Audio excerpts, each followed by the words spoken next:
Crackadona, what is the big picture? So, for the past 80 years, this has been going on, and up until just 2017, it was not taken seriously. Now we're having congressional hearings. Check this retard's fucking hard drive!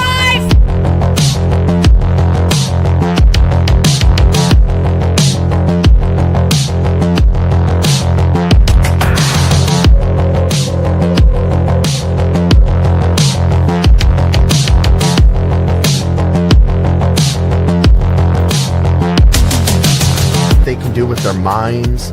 They can make you think. They can plant false memories. They can paralyze you. It's roasted.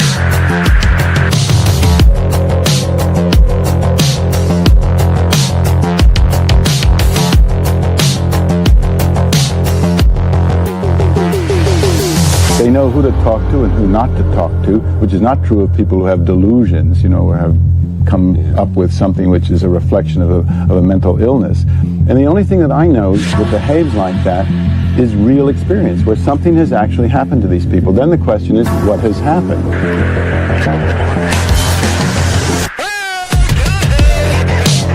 And he said he just wants to put it in my name.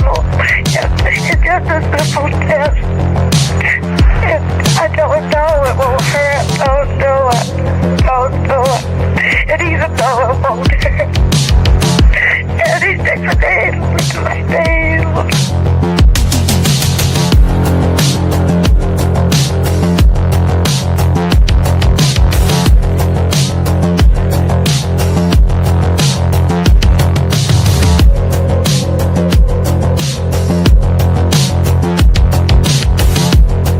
Okay, I understand. Yeah.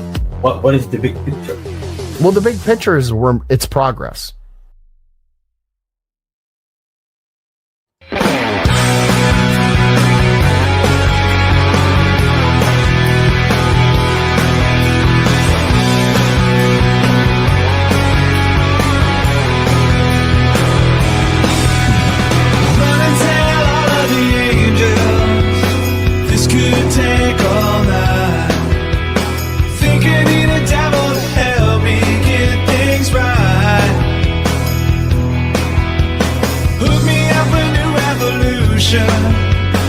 This one is a lie. Sat around laughing and watched the last one die. I'm looking to the sky to save me. Looking for a sign of life. Looking for something to help me find out right. I'm looking for a complication. Looking to the tide of life. Make my way back home and learn to fly high.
How goes it, friends? Hello, internet people.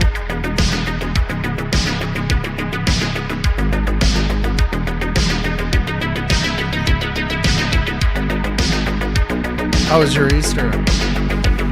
My Easter was pretty good. Pretty fucking good. Pretty chill. Pretty filled with lots of candies and cakes. If you couldn't tell, I'm growing back the second chin. It's coming in nicely. Man, Crackadona, I love sugar. I love sugar, guys. Oh boy. Let me tell you, let me turn this down a little bit. Can you hear me okay? How are my audio signals coming to you through the interwebs? Yay. Hello. Poseidon's beard was pointy. Poseidon's beard was pointy. How does that sound? Guys, I had a pretty good, all good. All systems go. Thank you, Luago. Luagu. Lugawo. Lou. It's Lou. We're on a first name basis like that. Audio and video coming through in high fidelity. That's what I like to hear. Thank you, boys. What did you guys do for your little holiday? I am a God-fearing Catholic man, and I celebrated it the only way I know how, with family and pretending like there's a giant 7-foot-tall bunny that's running about giving children eggs.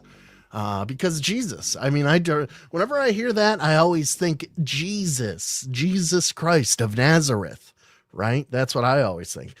But I mean, actually, I think what the real story is that back when the Romans were like absorbing Catholicism as their actual religion, there was a lot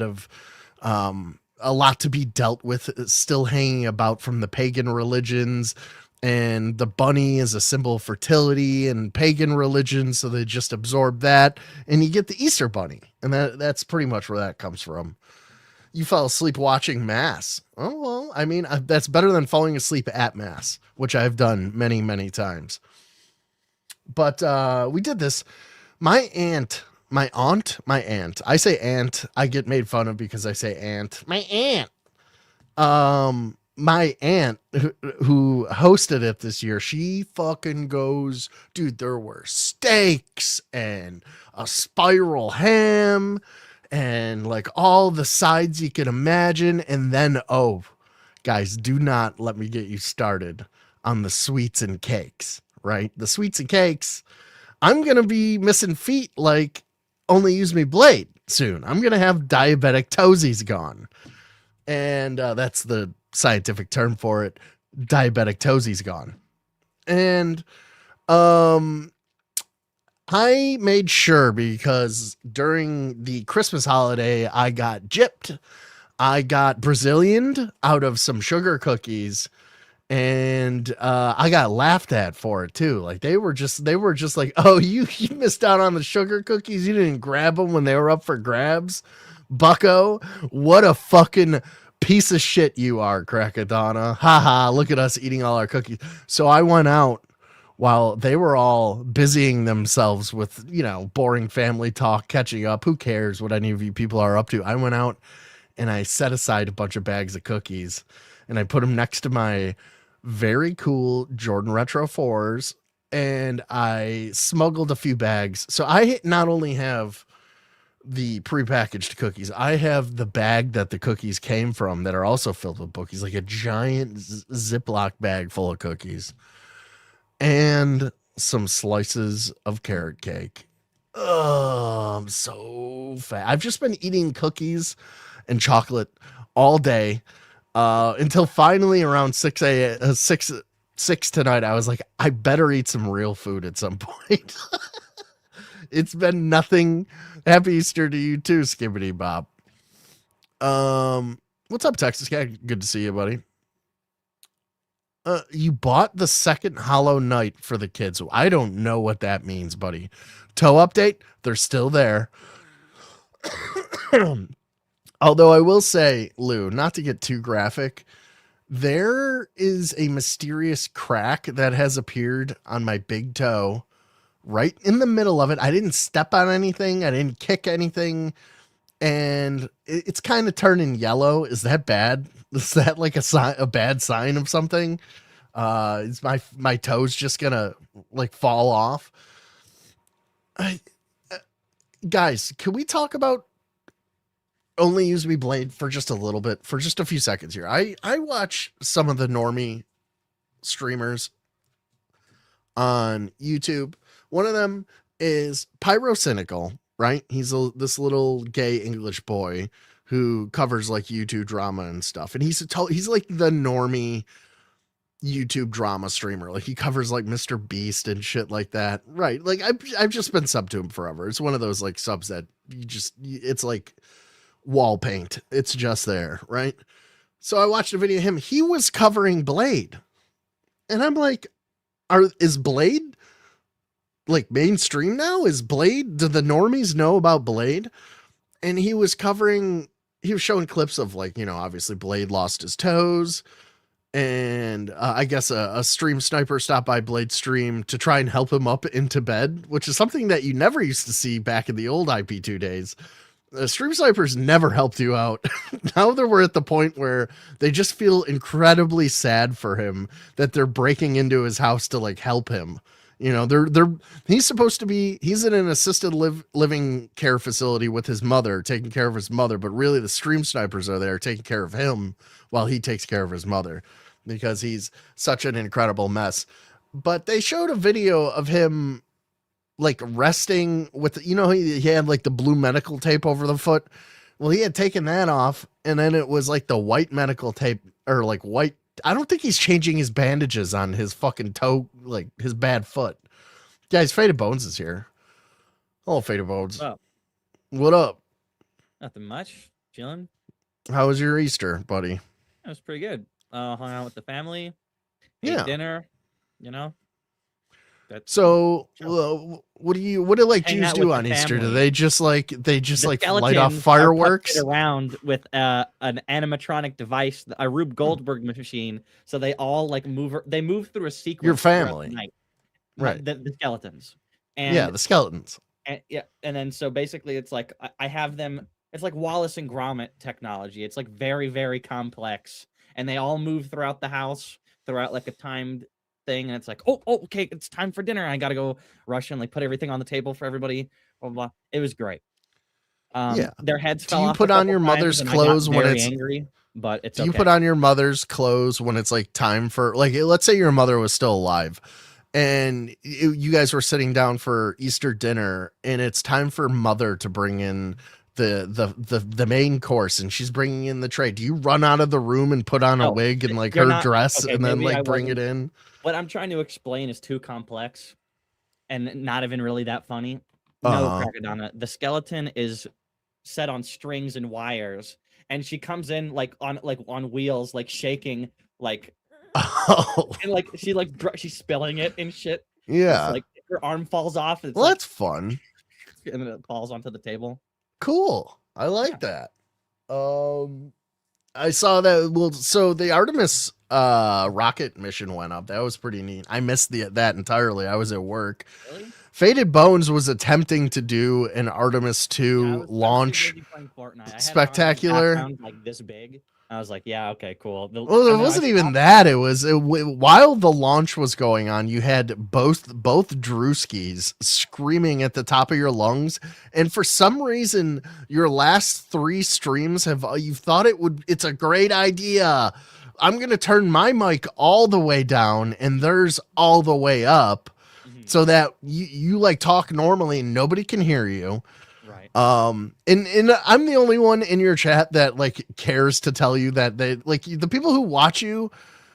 I can't believe that they haven't mentioned that you are inaudible.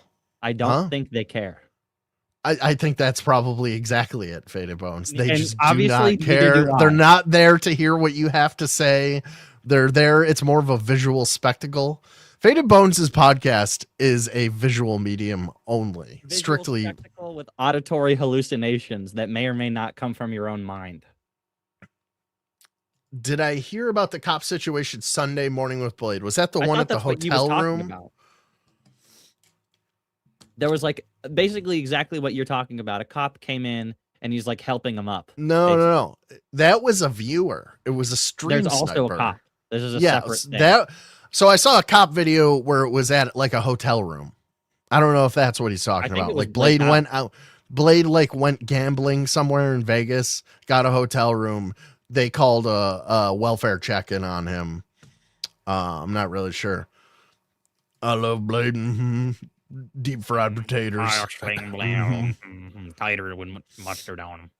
That was years ago. Okay, well, don't shoot the messenger. I'm just telling you what that fucking fat twink Pyrocynical told me. He's rich beyond my wildest dreams. I was watching this video. I watch sailing, like boat, like building videos. Like I think like boats are cool. And years ago, yes, dude, hold up, billions of dollars. Wait a Oh, minute. we got a gifted memberships. Oh, I gotta look at my stream. We Okay, got which one's he on? Jamie's Cowboys got one. Razor one got one. Jamie. Shout out to Senate Jamie. got one. Let's go. Senate got one. Shout out to Senate. Tom Starr. I know Starr. him. He's cool. And Fighting Spirit. Razor, Jamie. Guys, enjoy the channel memberships. I appreciate all the support. And thank you, Captain Coke, dude. That was very cool of you. Very nice. Happy Easter, brother. What was I talking about? Oh, yeah. So a couple of years ago, they were talking about this, like, it was an idea for a like modern sail ship, right? Like a 3-masted sail ship, but it's one. Like pirate ship size. It's called the Black Pearl. They built it. It's done. And the video popped up on it for me today. Dude, it's so fucking cool. Let me pull up a video of this fucking thing. That does sound pretty cool. They obviously don't fucking make those anymore. And the only thing that goes through my mind when I watch these videos is like, why can't I be a Saudi prince? You know what I mean? And like, dude, have you seen the Saudi prince's cars? Like his like ugly custom cars. It's like a retard. Yeah. made 'em. Dude, so the thing is, over in Saudi Arabia, they all have so much money and they all just buy everything that they could ever dream of, that they've run out of things to buy. So now the ultimate I'm richer than you is to get the lowest license plate. So they literally, if you have a high license plate, you're a fucking poor. If you have like a license plate that's like all zeros, you're the Saudi prince. You know what I mean? Oh, I thought you meant like physically low. I'm like, it's like scraping against the ground. That's retard. You like no low numerically. There's also letters in those, by the way, just so you know. But okay. Yeah, shout out Razor. That was Captain Coke, one of my finest esteemed viewers. I hold him in high regard. Thank you. Black Pearl sailboat. So does it have like modern technology on it? Yes, dude. It looks like. Have you ever seen League of Extraordinary Gentlemen? You know, the Nautilus. Yes. It looks like that. Captain kind Nemo of. ship. Yeah, it's like some Captain Nemo modern day shit, but it doesn't go under the water. Here, I have it here. How do I add this? There we go. Black Pearl. Wait, hold on. Saturday morning, he drove his mom's car drunk to the liquor store. She reported it stolen because she was pissed at Blade. Cops swarmed him. He blew a .22, but the cops let him go. How do they let him go? He's probably already back home. Oh, was he back? Like, I imagine. Okay. I imagine They can't do anything about that. Just drive back home. You're fine. Isn't it kind of crazy that like the police are hamstrung by that, where they have to catch you in the act of driving for them to be able to give crazy you that they work for Israel, and that anytime a white person does something, it's bad, and then when any other race does something, they get away with it like every time. It's almost had Blade been arrested for that, he would have done 22 years. And then a black African migrant who cut off a woman's head is released the next day. It would be bad on his reputation. It would look bad for him. Yeah, there you go. Put him away. He drove there. They didn't see him drive. Yeah. Look at this beautiful boat. Oh. Look, they even put in a crow's nest, dude. It's a futuristic crow's nest. Wait, what'd you say, Faden? Turn that shit like way up. It's like inaudible. It's like I can't because I can't. Oh my god, why is it doing this? My Oh my task god, that bar thing at looks the bottom. crazy. Where's the volume? Oh, there it is. There you go. Holy moly. Bro, look at that fucking boat, bro. They said, I watched this whole video earlier. They said that normally, so it obviously has an engine because they're not going to get stuck out in the middle of the ocean with fucking all obvious. that money floating there, right? What? They said that they like 95% of the time they're sailing, right? They're under wind power. And it only takes them 19,000 gallons of fuel, like is what he said that he used in the last 10-day journey. Like a lot. It sounds like a lot, but when you consider that a yacht that is strictly engine powered uses 300,000 gallons of, gasoline or whatever the fuck it is on the same type of voyage, it's almost nothing, right? That's like 19,000. That's insane to think about how much gas that is. It's all diesel too. That's retarded. Yeah. How is there that much gas? There's just for rich fucks to float around in the Caribbean. I was realizing this like earlier today, and I've thought about this before. It's like people really think that there are limited resources on the earth and that we're gonna. There aren't. People don't understand. Yeah. I used to be one of those people. They don't understand that we have 0 point energy in like a practical way, and that like any environmental shit that they try to scare you with is just so that you lower your quality of life so that they can make more money. They could literally clone the earth if they wanted to. They could do dumb, stupid things that don't even make any sense, and they just white choose people, not by to the because way. it's, whatever. I'm surprised they didn't hire Black Crisis actors to be the owners of this boat. No, they should have hired black people to pretend to be pirates. Oh, we're taking over the ship. And then it shows the hidden Gatling guns that drop down on the sides of the boat. In real life, harpoon guns, like above water harpoon guns. Oh, well, it's all right because this video is getting taken down because I started the stream with I started the stream with a very copyright heavy song. That is for sure. Dave Grohl does not let any pennies slip through his fingers. That guy. Oh, look at some of the interiors on this. Let's see here. Look at this. Oh, what's this? Oh, wait a minute. He drove drunk and left his mom's car at the store. What? Oh, so what did he walk home with the booze? That's fucking insane. Like, imagine being so drunk, you go to the liquor store, but you realize you're too drunk to drive back home. Like, that's really something. That looks retarded. Did Trump design the interior of this? It's everything is gold. Every single thing. You know, I was watching this and I was thinking it's kind of gaudy, but I think I could get used to it. You know, it's like you touch one thing, it leaves like a perfect. He fingerprint Ubered back on it. with the. Did I watch? Oh yeah, thank you for bringing that up.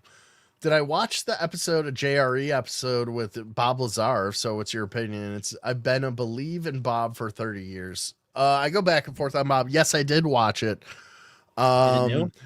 Yeah, it's brand new. It's Bob's back to promote the S4 movie that is available on Prime right now. We will be watching it this week. $1,500 to watch it. What? No, it's like $20, whatever. No, because it's like $1,500 to go out and see him fucking fly a plane out and tell you that it's a UFO.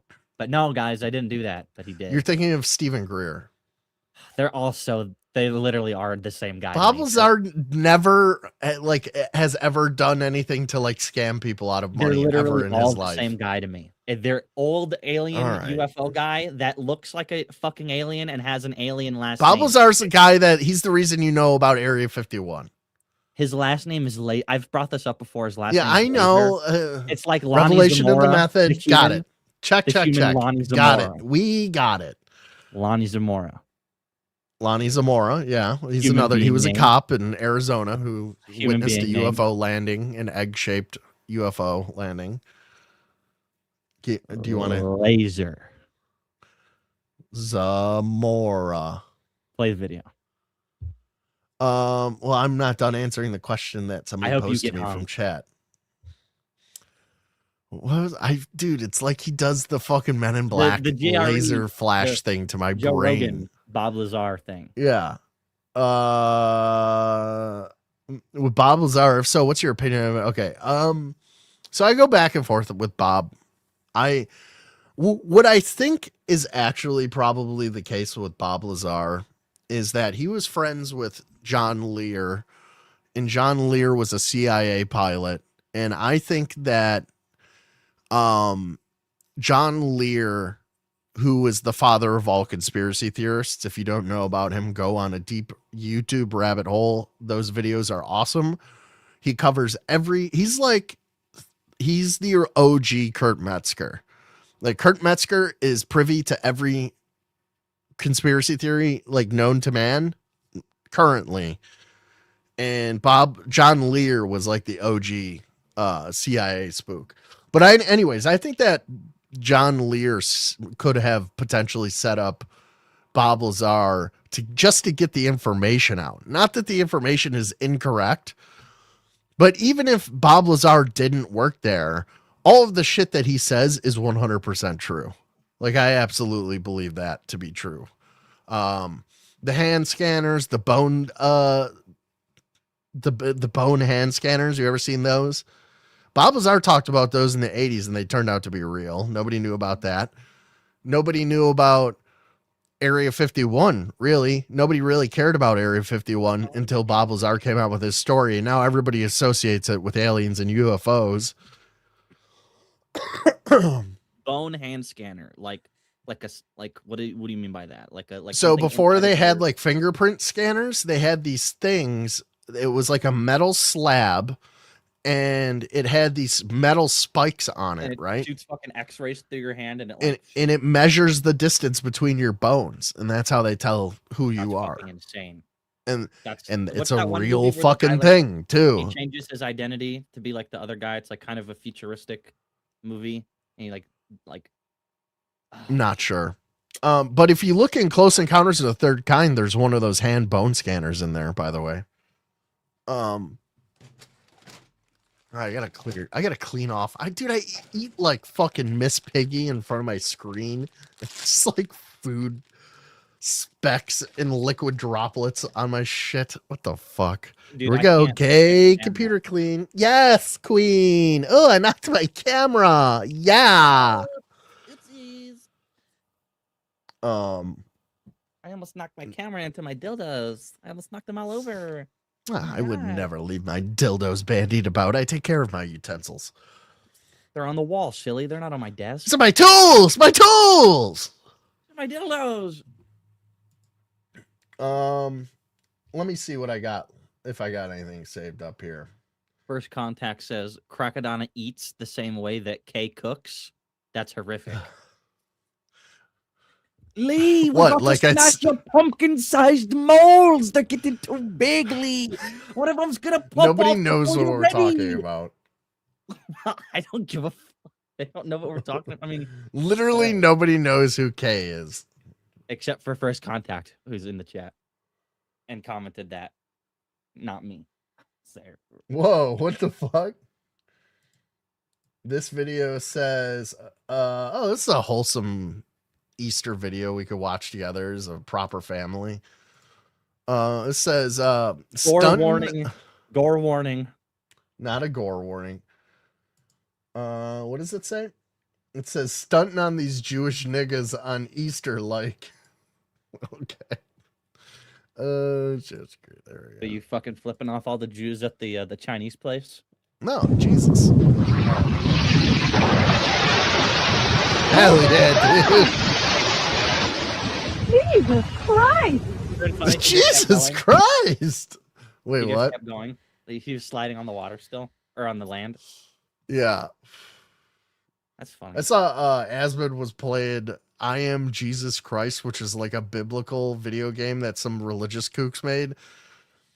He's playing the whole fucking thing, dude. I chucked it on it like, I don't know, like 4 or 5 hours ago when he started. Like, you literally start as Jesus as a boy, and it's a first-person video game for Jesus. Like, you go around and you cure people with leprosy, and in game. You have to wait three real life days for you to come back.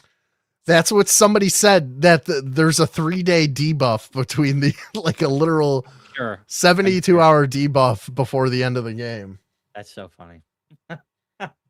I mean, that sounds like a kind of a somewhat entertaining game to stream. I'm not gonna lie.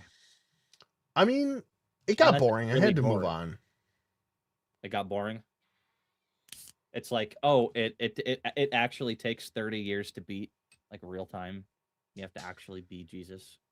This says alert, extremely large anomaly captured on video in the skies of Astana, Kazakhstan. Kazakhstan officials yet to comment. Let's take a look at this. I don't know. This looks like it could be bullshit, though. Obviously. It's a giant swastika in the sky. It,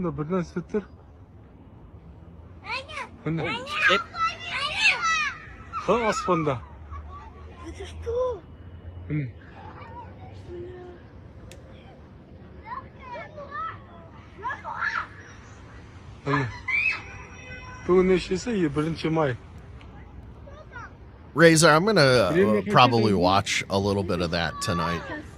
I like how Bob got totally wasted towards the end.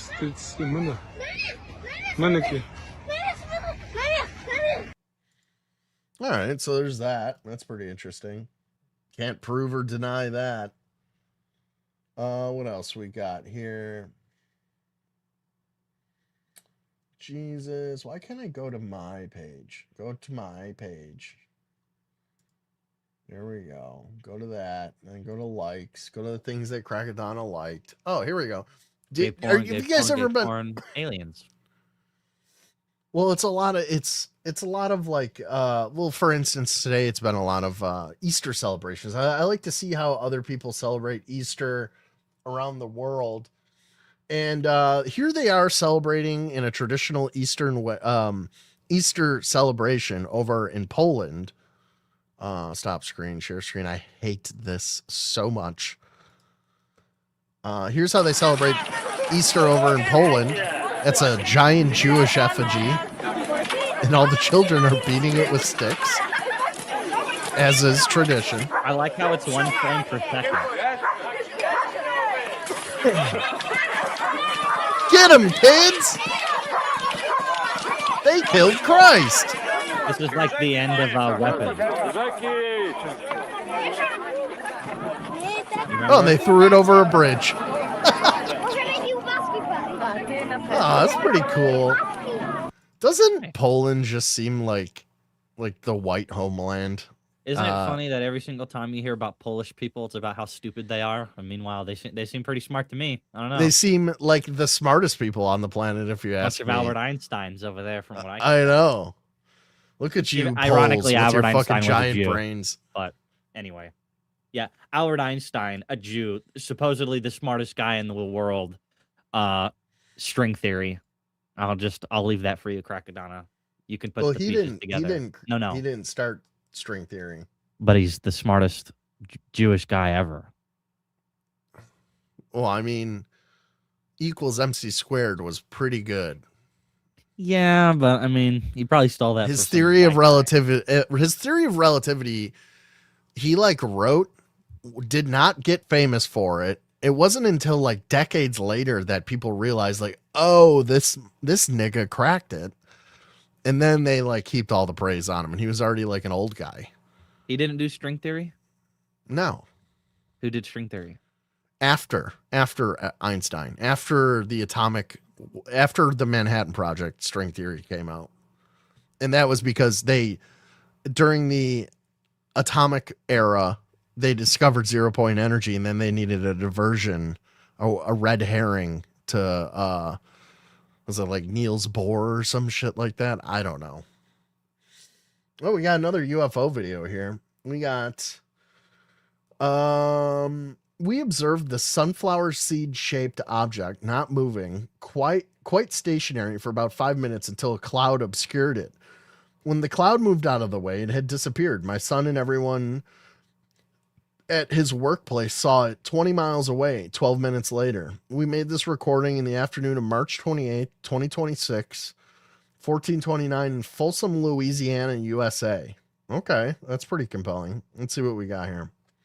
There's 2 videos here. Stop.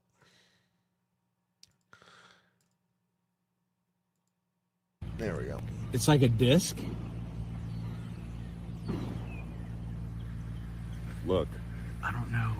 No. Look through your eyes first. Take your glasses off, bro. As opposed to what? Oh, your glasses. Gotcha. As opposed to zooming in with your camera that literally has technology that blocks and censors things that it sees in real time. What is happening right now? Dude. Oh my God. Okay, show it with the camera now. Bro. What is happening? Bro, that is like a disc. Holy shit. Zoom in. No way. Dude, that's an airplane. I Think we see can him get it stand through the still like that all the time. camera? We can try. It's gonna be hard. Here, get in the shade. So we can see. Come over here. Oh my God. You guys are going to run out of phone battery if drop you it keep up on dicking around something. like this. It's just like if Drew I'll hold this. Wait, give me a found the shoulder. fucking Give me a UFO and had shoulder. to Wait, fly I'll it. hold one side, you hold the other. This is Hey, crazy. use my back. Actually, that's kind of smart using his back. Come on. Oh, I got it. Hey, they did it.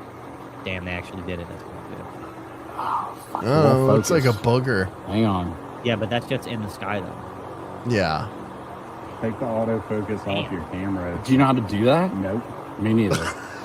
No. Take the autofocus off your camera. Do you know how to do that? Nope. No. There's another look at video that- here. Hold look on at a that second. thing. I don't know. Oh, that's pretty good. It looks I like. don't know. That is a disc with a little diddly bop in the middle on top. From Bompus. What do you guys think? That's not a terrible video. It's not Pretty good. terrible.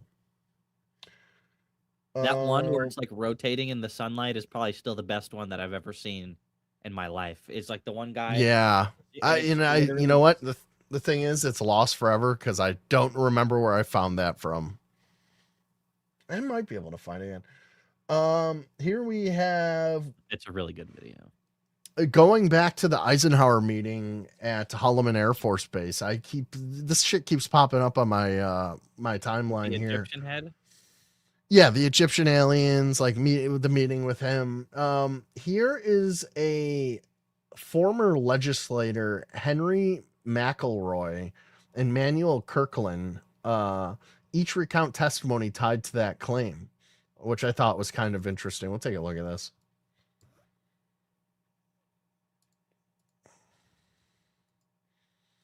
And shut down. He said, well, what happened? He said, he landed, he turned around on the active and shut down. And we were told to turn off our radar. Why were you told to turn off your radar? I don't know. He said, we were told to turn it off, so we turned them off. And then the guy in the khaki said, I heard that the one that was brought down at Roswell was brought down with Doppler radar. I had heard that He too. said, I don't know. They were continued talking. What happened after that? Isn't that crazy? Is like people are always go, if they're so smart, how are they getting shot out and how are they crashing? Well, wouldn't it be wild if the only thing that it took to take these things down back in the 50s was literally a radar blast?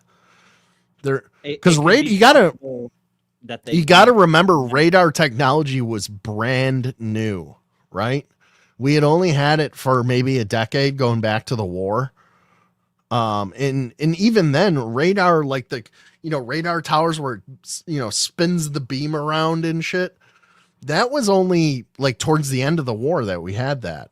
So it is like relatively brand new technology. And what if that fucked with the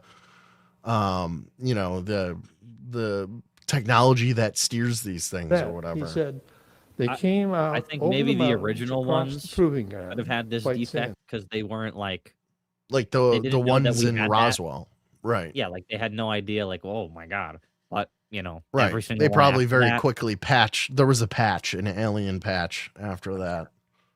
Yeah. Proving ground. Across the monument And the guy on the left, again, the khaki guy said, I heard believe one landed at the monument. He said, the other one said, I don't know about that. I'm telling you what I saw. He says, two of them came over. One landed on the active in front of the plane, and the other Active one hovered runway. overhead like it was protecting that plane. He got out of his plane, walked to the President UFO, Eisenhower and he's the talking door about. opened, and he walked inside. How long was he in there? About 40 or 45 minutes. Could you see? Were they grays? He says, I couldn't see. I didn't have binoculars. Who had the binoculars? The tower. Could they see? No, they didn't have the angle. I would like to submit to our nation my personal testimony of one document related to one of these ongoing topics, which I saw while in office serving on the State Federal Relations and Veterans Affairs Committee. The document I saw was an official brief to President Eisenhower. To the best of my memory, this brief was pervaded with a sense of hope, and it informed President Eisenhower of the continued presence of extraterrestrial beings here in the United States of America. The brief seemed to indicate that a meeting between the president and some of these visitors could be arranged Happy Easter, as buddy. appropriate if desired.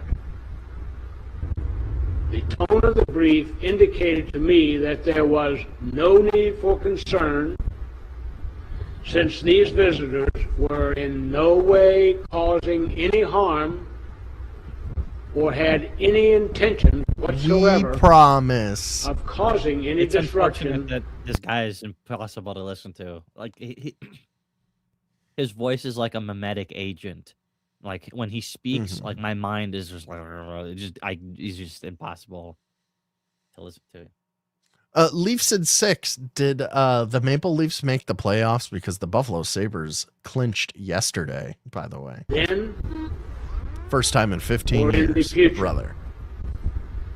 while I can't verify the times or places or that any meeting or meetings occurred directly between Eisenhower and these visitors, because of his optimism in his farewell address in 1961. Listen, guys, the UFO content is scarce and hard to come by. Take it or leave it. Eisenhower did indeed meet with these extraterrestrial off-world astronauts. I hope my personal testimony will aid the nation in its quest for continued enlightenment. I am honored to follow in the footsteps of those who have come forward with their personal... No, that's about it. Yeah, so just two more witnesses confirming independently of each other that the Holloman Air Force Base landing took place. I still don't know how I feel about it. I mean, do you think it's possible that our government formed a pact with extraterrestrials? If there are aliens, there's one I of can two. assure you. There's one of two possibilities, or there's maybe one of three. But so either we did, and we did, right? We didn't, but we say we did, or we didn't. Do you know what I mean? So we either did make a pact with them, we didn't, or we say we did and we didn't. Like that's it. That's the only three possibilities. So, well, what would the benefit be by lying about it in this specific case? If everybody, like, if a lot of people think that aliens do exist, and most people, you know, they talk about it in the news, they talk about it in the Senate or whatever. Like normal people could have the possibility of hearing about these things, and it's like, okay, well, they know there's people like us who are like actually like supposedly tapped into their red herrings or whatever, and they're like, oh well, there's these people that supposedly know all this, that, and the other, whatever. I've seen a TR3B. They're like, okay, we need them to think that we're in control when we really have nothing. Like, can you imagine if there are aliens and we know that there are aliens, but they've never spoken to us and they don't like respect us and like they're not like they do treat us like ants and like it's like really yeah, I've like, heard we're a farm. We're like cattle. yeah. You The know. benefit of lying would be that the populace would not know that. And Well, apparently these Congress people keep going. I've been briefed on something that is so like it would stop everything tomorrow. And it's like, well, you got up and went to work today. Why can you handle it and I can't? Why don't you just tell us? He's going to work and then he just works about like other bullshit. Oh, it would if you knew what I knew, you'd be a pile of jelly on the ground. You know what I mean? And I don't buy that. Just What 0% could that energy. possibly mean? The It's only just thing that yeah. no, I think I know what it is. I think I know what it is, and it, huh? Lush harvest in the moon.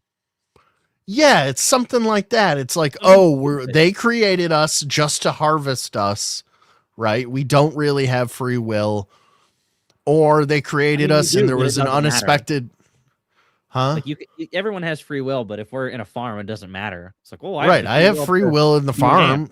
Yeah, not do anything. But it's, right. like, Yeah, it's like the Matrix. Like I would totally be the guy in the Matrix who fucking made the deal with Agent Smith to give me fucking fake steak and put me back in the battery factory. I don't care. I know the steak's not real. It tastes good though. You know what I mean? I could live like that. It's like, dude, I don't know. The Matrix is like a whole thing. The Matrix is such a crazy movie. They trannified the people that made it. That's how crazy that movie was. They're like, yeah, they hit her with now you guys have to be trannies. That's the price you pay for making this movie. What?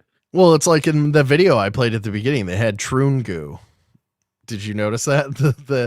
The Troons on the moon who were kidnapping all of the school children, they had Troon goo. That's what these aliens have.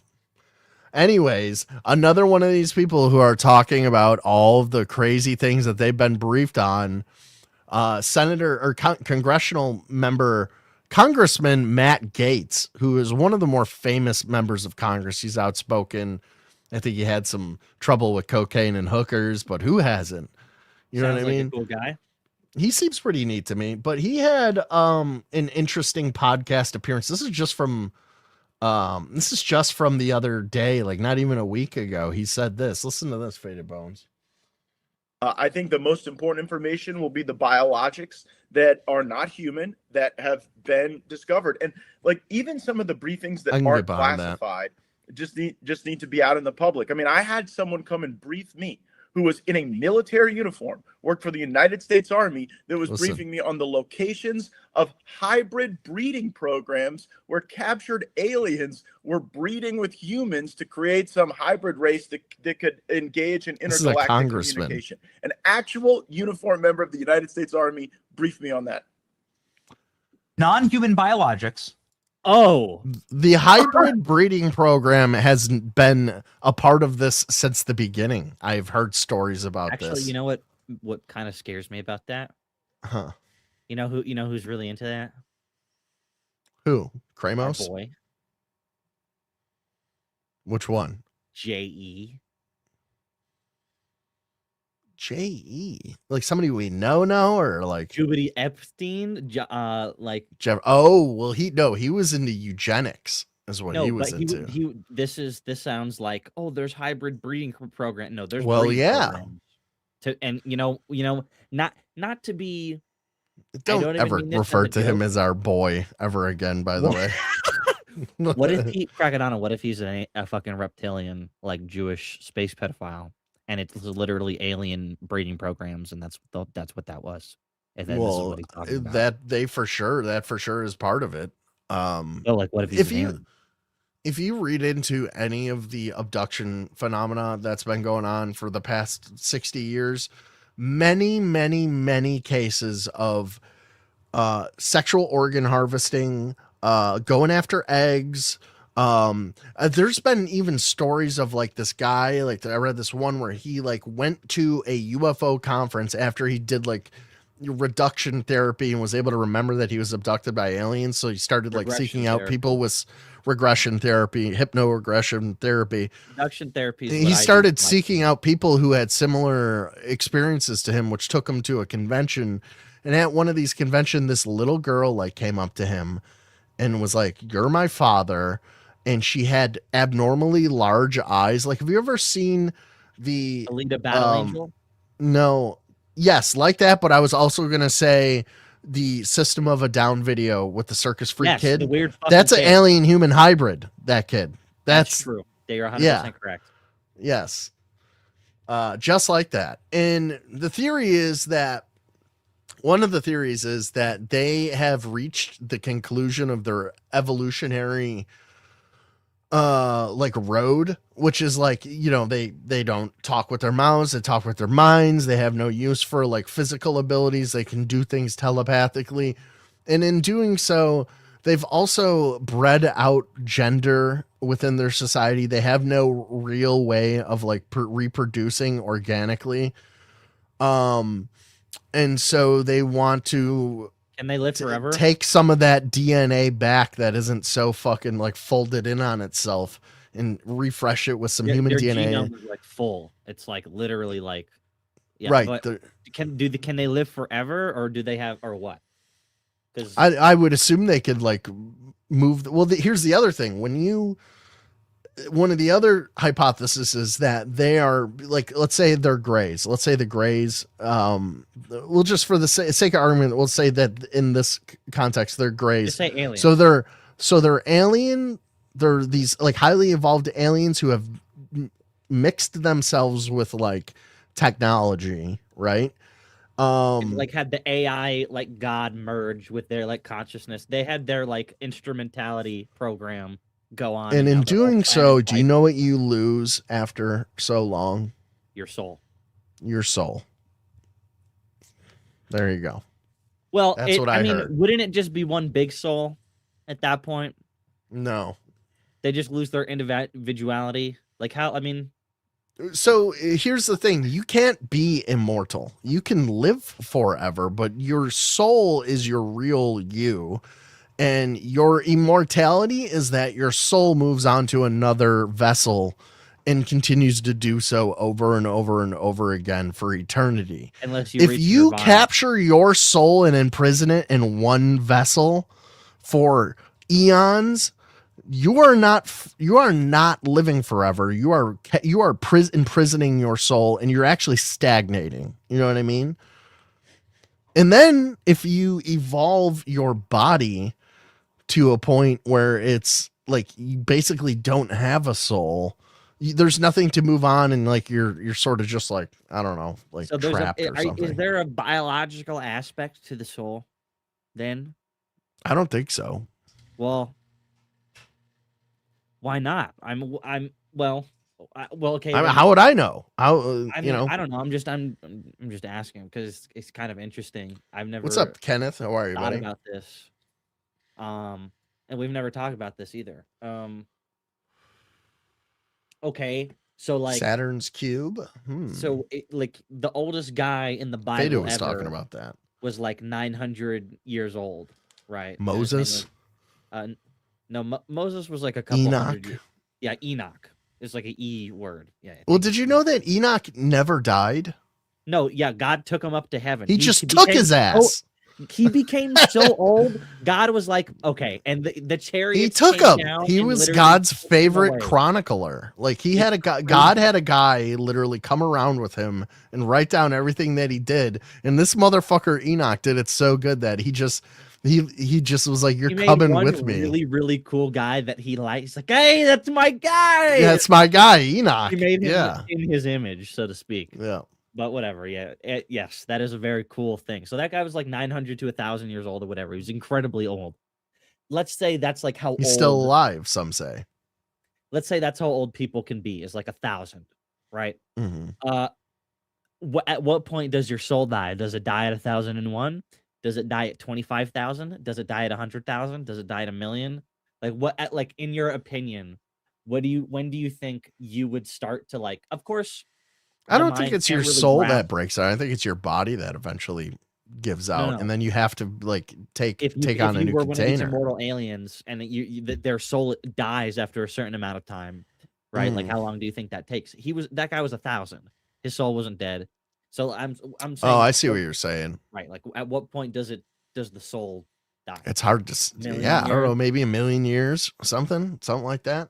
Like, can you even grasp what 1,000,000 years? Can you even grasp 1,000 years? I can't. You're not even 50. Can you Dude, grasp I'm what 200 not even years 40, and I'm already over it. If I'm being honest, like so 1,000 years, a yeah, million years before it starts to get like really boring. I mean, it could get boring before your soul. What's up, random viewer? That's what we're talking about, is the soul dying because you're living so long. Or whatever. All right, we're gonna finish this clip, and then we're gonna get into the Nephilim a little bit. Interracial alien mating? What the F is going on? Look, wait a second. You had whistleblowers tell you this kind of thing? Can you please unpack that? I had a guy who was uniformed. He was a senior enlisted with the United States Army. Came into my office in Crestview, Florida, in a non-classified setting. I had members of my staff there, and what they explained is that the military ran a very secret program where aliens that were living were in forced breeding programs with humans that had been abducted from war zones and from even the caravans of migrants. Now, again, I didn't verify this, but what the whistleblower was telling me is that there were like between 6 and 12 locations around the country where this happened. And what he wanted was a group, members of Congress, to all show up at the same time at all of these different locations so that any of those activities could not be moved. And of course, it's a physical impossibility to get members of Congress to simultaneously show up at like 8 locations at one time. And so that never occurred. What do you mean non-human biologics? Like this? Well, that was the testimony of David Grush before the House Oversight Committee, which I joined.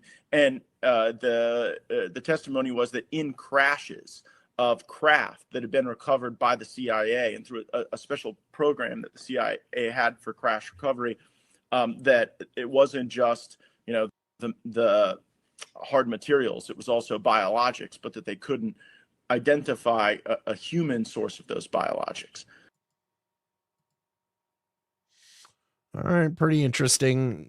Matt Gaetz maybe saying something new to the normies who don't really follow this, but for anybody who's been tangentially interested in the UFO phenomenon knows that there has been a alien hybrid breeding program going on almost certainly for decades and decades and decades. I mean, what else could they really be doing with all of these abductees who report, like going back to Betty and Barty Hill, it's sexual organs and my navel. They're going into her navel. They're taking her eggs out. They're putting tubes in his dick hole and like touching his nuts and shit.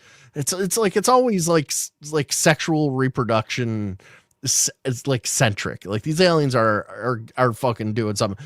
And then there's been reports of like people who've been abducted and they're taken up into the craft and they see like tubes of like frozen humans. Sometimes it's them. It's like other versions of them. So like cloning. Their original version of them, and now they're the clone. Or well, whatever. One was fated. The alien took this woman up. She was sick. They took her soul out of her body and put it into this clone of herself. And she was not sick anymore when they returned her to Earth. So, and it's cheaper to make a whole new body than to cure the thing that's wrong with her. Like, not that that's well, not maybe cheap. it's not something. Maybe it is. Yeah, maybe it is for sure. Just like print a new one and fucking you're good to go. You're gravy, baby. Slap that soul in her. Grab a titty on the way out. Think about it. You think like the rich aliens, like if they get sick or whatever, not the ones that have like the genetic, like fucking dead end. Faded. Is it cheaper for them to repair a crashed craft or just print a new one? Because we all know that they print new ones every time. Oh, I got you there, bitch. Okay, so but but still, I mean, okay. Here, this is my point. The rich aliens who are like, I Got 'em don't on the want ropes. to print a new car. I want my car fixed. There are still mechanics who can like actually. So you're fix saying like sentimental value amongst the reptilian elites Yeah, like, that they- want to like, keep they- their fucking old some- sack of bones body? Yes, like there is a technology that can do it, but it is actually more expensive. Well, we than all know just that the making rich new ones. elite have healing pods that can cure cancer and all kinds of things. Well, cancer is a parasite, Crackadona, and the elites don't get cancer. I think the aliens are just like, they're not like this Rockefeller reptilian family. The aliens are just like, we'll just print you a new body. No, Crackadona, those are the alien hybrids. What? The reptilian? fucking- The elites, Rockefellers? They're like they're probably ancestors and they're like diluted alien. They're like technically aliens. You could call them reptilian people, but do they look like the motherfuckers I from think Mars? that Jesus Christ could have been a hybrid. No, I think Jesus Christ is like an ethereal being that should not be sullied by the name of such things. He's not an alien. He's the son of God. God is not an alien. There were godlike aliens with the little G, like you always like to say. Jesus Yes. isn't a part of that. He was. Well, the it's son funny of God. that you're tearing all Yeah. this apart because we are absolutely about to get into, yes, they are gods and they are aliens and they That's are fine. the Jesus isn't a part of that, Nephilim. and neither is the God who made all those If you aliens. say so. I don't think you know any He's- better though. It's there. Listen, with all the like some of the angels that came down or whatever, like were definitely not angels, and they were definitely aliens. And there's The no rogue religious David, my context. son David. I'm sorry. But like, I don't know, like Jesus, like I would rather you say that Jesus is just a guy than him being an alien, because that, like, I fucking hate that. There's the gayest. Well, I'm only because I'm trying to think. He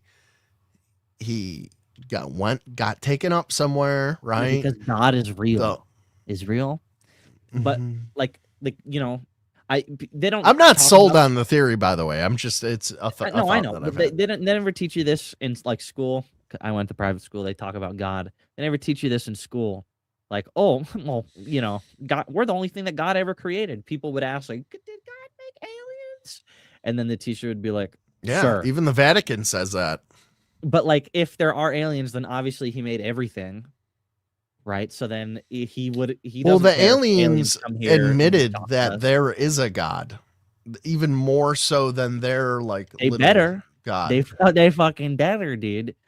Well, Jeez. I don't know. It was. I'll have to find the clip, but there's one where There's the some that aliens do and there's talking some that about where don't. he's like, You know? there is a like who controls you. They were being questioned. They're like, well, out there is what you would consider to be a god. It's right? like that one X-File. Or it's not X-File. It was like he was hesitant to say that it's God, like this There's, alien, like Twilight he didn't. Zone or whatever. This guy's like talking to an alien. It's like, do you guys know God? And they're like, magnetism, electromagnetism, all around is God. It's everything. Or like some like universal. Never seen like, that force. episode. Yeah. Is it? Yeah, whatever. Well, I don't know. This alien was making it seem like it was like omnipotent. Like I don't know. Let's watch this. There was an age in which the gods were dwelling on earth among men. And those beings came from somewhere. The human species was originally created, designed, intended to be a member of the divine family. This is an archetypal myth that cuts across a lot of regions and cultures. It's universal. So we have these watchers that came down, they were extraterrestrial. So they're talking about demigods, right? Gods that are half human, half god. Lesser gods breeding with humans. In the Bible, it's angels breeding with humans. In the Book of Enoch, that's what that was. It was from. So the then you Outer get Limits, these not the demigods, Twilight. right? Like Thor, or not Thor. Is it Thor? Yeah, Thor is a demigod. I think it wasn't Thor's No. mother human. No, No, Thor. Who am I thinking that's like of? Hercules. Hercules. Yes, that's who I'm thinking of. Hercules. Yeah. Hercules. Hercules, They Hercules. mated with man. They created Nephilim, and then we have Nephilim. evidence that a lot of this actually holds astronomical weight in the ancient world. There are there's ruins your of cube an on ancient Saturn. civilization on the planet Mars, specifically Well, in the do you region know of what that is? Cyberpunk. And this, what's so fascinating. So I've learned this from like YouTube Shorts and Instagram Reels. So forgive me, but so on the actual Saturn, on physical Saturn, there is a hexagon, and if you look at a cube from you look at a cube from a certain angle, it's a hexagon, right? You look at a cube from A dowry of sorts is paid. Bro, what is happening? They And so then they have that big old cube that they worship, and it's related to that. They have the fucking cube on their foreheads. It's related to that, and it's like it's a whole thing. I couldn't explain it to you any deeper than that, but there is a physical thing that they worship that they could probably never know about because it's You like, know how what's the in fuck that do you little know square on their heads? It's the black cube of Saturn. No, on the Jews' heads. That's what I'm talking about. No, there's something in it. Do you know what's in it? Oh, what's in it? Yeah. It's I don't know. the Torah. It's like the little handwritten version lies of the Torah against that God that we are allowed to commit. or it's like prayers that they hand write and they like roll up and they stuff what's inside funny? that little box. You know what a golem is? Like an actual golem in Jewish. It's a lore? shit monster. It's made out of mud, and then It's it's also made out of like excrement too. It can be. Yeah. It can be like made out of anything. If you ever watch the movie Dogma, which Yes, is all there's about the shit religious demon. dogma. Yeah. That's a shit the demon, it's not a Golgaiath or whatever it's called. That's that a is a shit golem. I thought It's it a was shit just a golem. demon. I thought it was a demon. It's called a Golgaiath or something. All right. Well, And it's made out of poo. you can make a golem out of anything, but the point is that you ever seen that Simpsons episode, and you have to write stuff into and put it into the head, and then it can do those tasks. That's what it does. So like putting the thing into the thing is a very interesting way to do it, because like golems are inhuman, and you put the fucking word in it, and then it lives, or whatever. It's that's why Jews aren't people, because they're anyway. Whatever. If you say so. As you know, we have a new starship. Of course, we have a health. I'm here with. So what really got me? Hold on. Why are my fucking eyes fucking up right now? I can't be having this. It's still not working. Dude, because it's looking at the alien face in your background as a face. There it goes. That's why. Okay. Also, All the right. show that I was talking about is The Outer Limits. It's not The Twilight Zone. Outer Limits was creepier than the Twilight Zone.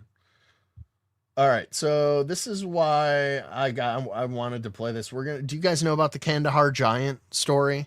That's a really crazy story. Is it like a Faded giant Earth that they found, and they're like, haha, no, it's not real. It's a fake So giant. I had heard from multiple sources about this story. Like it's one of those ones where you immediately dismiss out of hand, but then you keep like hearing it retold from different people, unrelated to one another. So it's still popping up, and then this pops up this week. This new episode of American Alchemy with this guy, the Kandahar giant, back in the Afghanistan war, like the Iraq war days. Apparently there was a Green Beret team dispatched to a remote cave in Afghanistan or Kandahar, and there was like they approach it, and it's like all these people are going missing, and they just smell like decaying flesh and piss and shit, and this like 10-foot tall giant with red hair is living in a cave. And it comes out and destroys this special ops team, like tears them limb from limb, and they eventually capture it. Troll. Have you ever seen Troll Hunters or Troll? And it's like it's like a found footage movie, and they're like recording trolls and stuff. Anyway, apparently they captured it and they took it back, which also is weird because they've also said that the entirety of the Iraq war was a psyop in order for us to go in and find Gilgamesh's body. And Gilgamesh is one of these demigods, and he's also a giant. And that we recovered his body. And there are like, hold up, Faded Bones. Shut up. There are like legitimate papers that say like something was recovered. We're not to talk about it. Like they did find something under one of these temples or whatever, unrelated. So again, going after giants, there's a bit of, I'm trying to build a little bit of a theme here. The Gilgamesh giant, and then the Kandahar giant. Who knows? But we're going to watch this. Timothy Alberino, and I could not be more excited to speak with you. I have been just going through all your stuff, all your podcasts, your book. Research, his primary area of research was biblical giants. And I was working with Steve in Montana, and we created a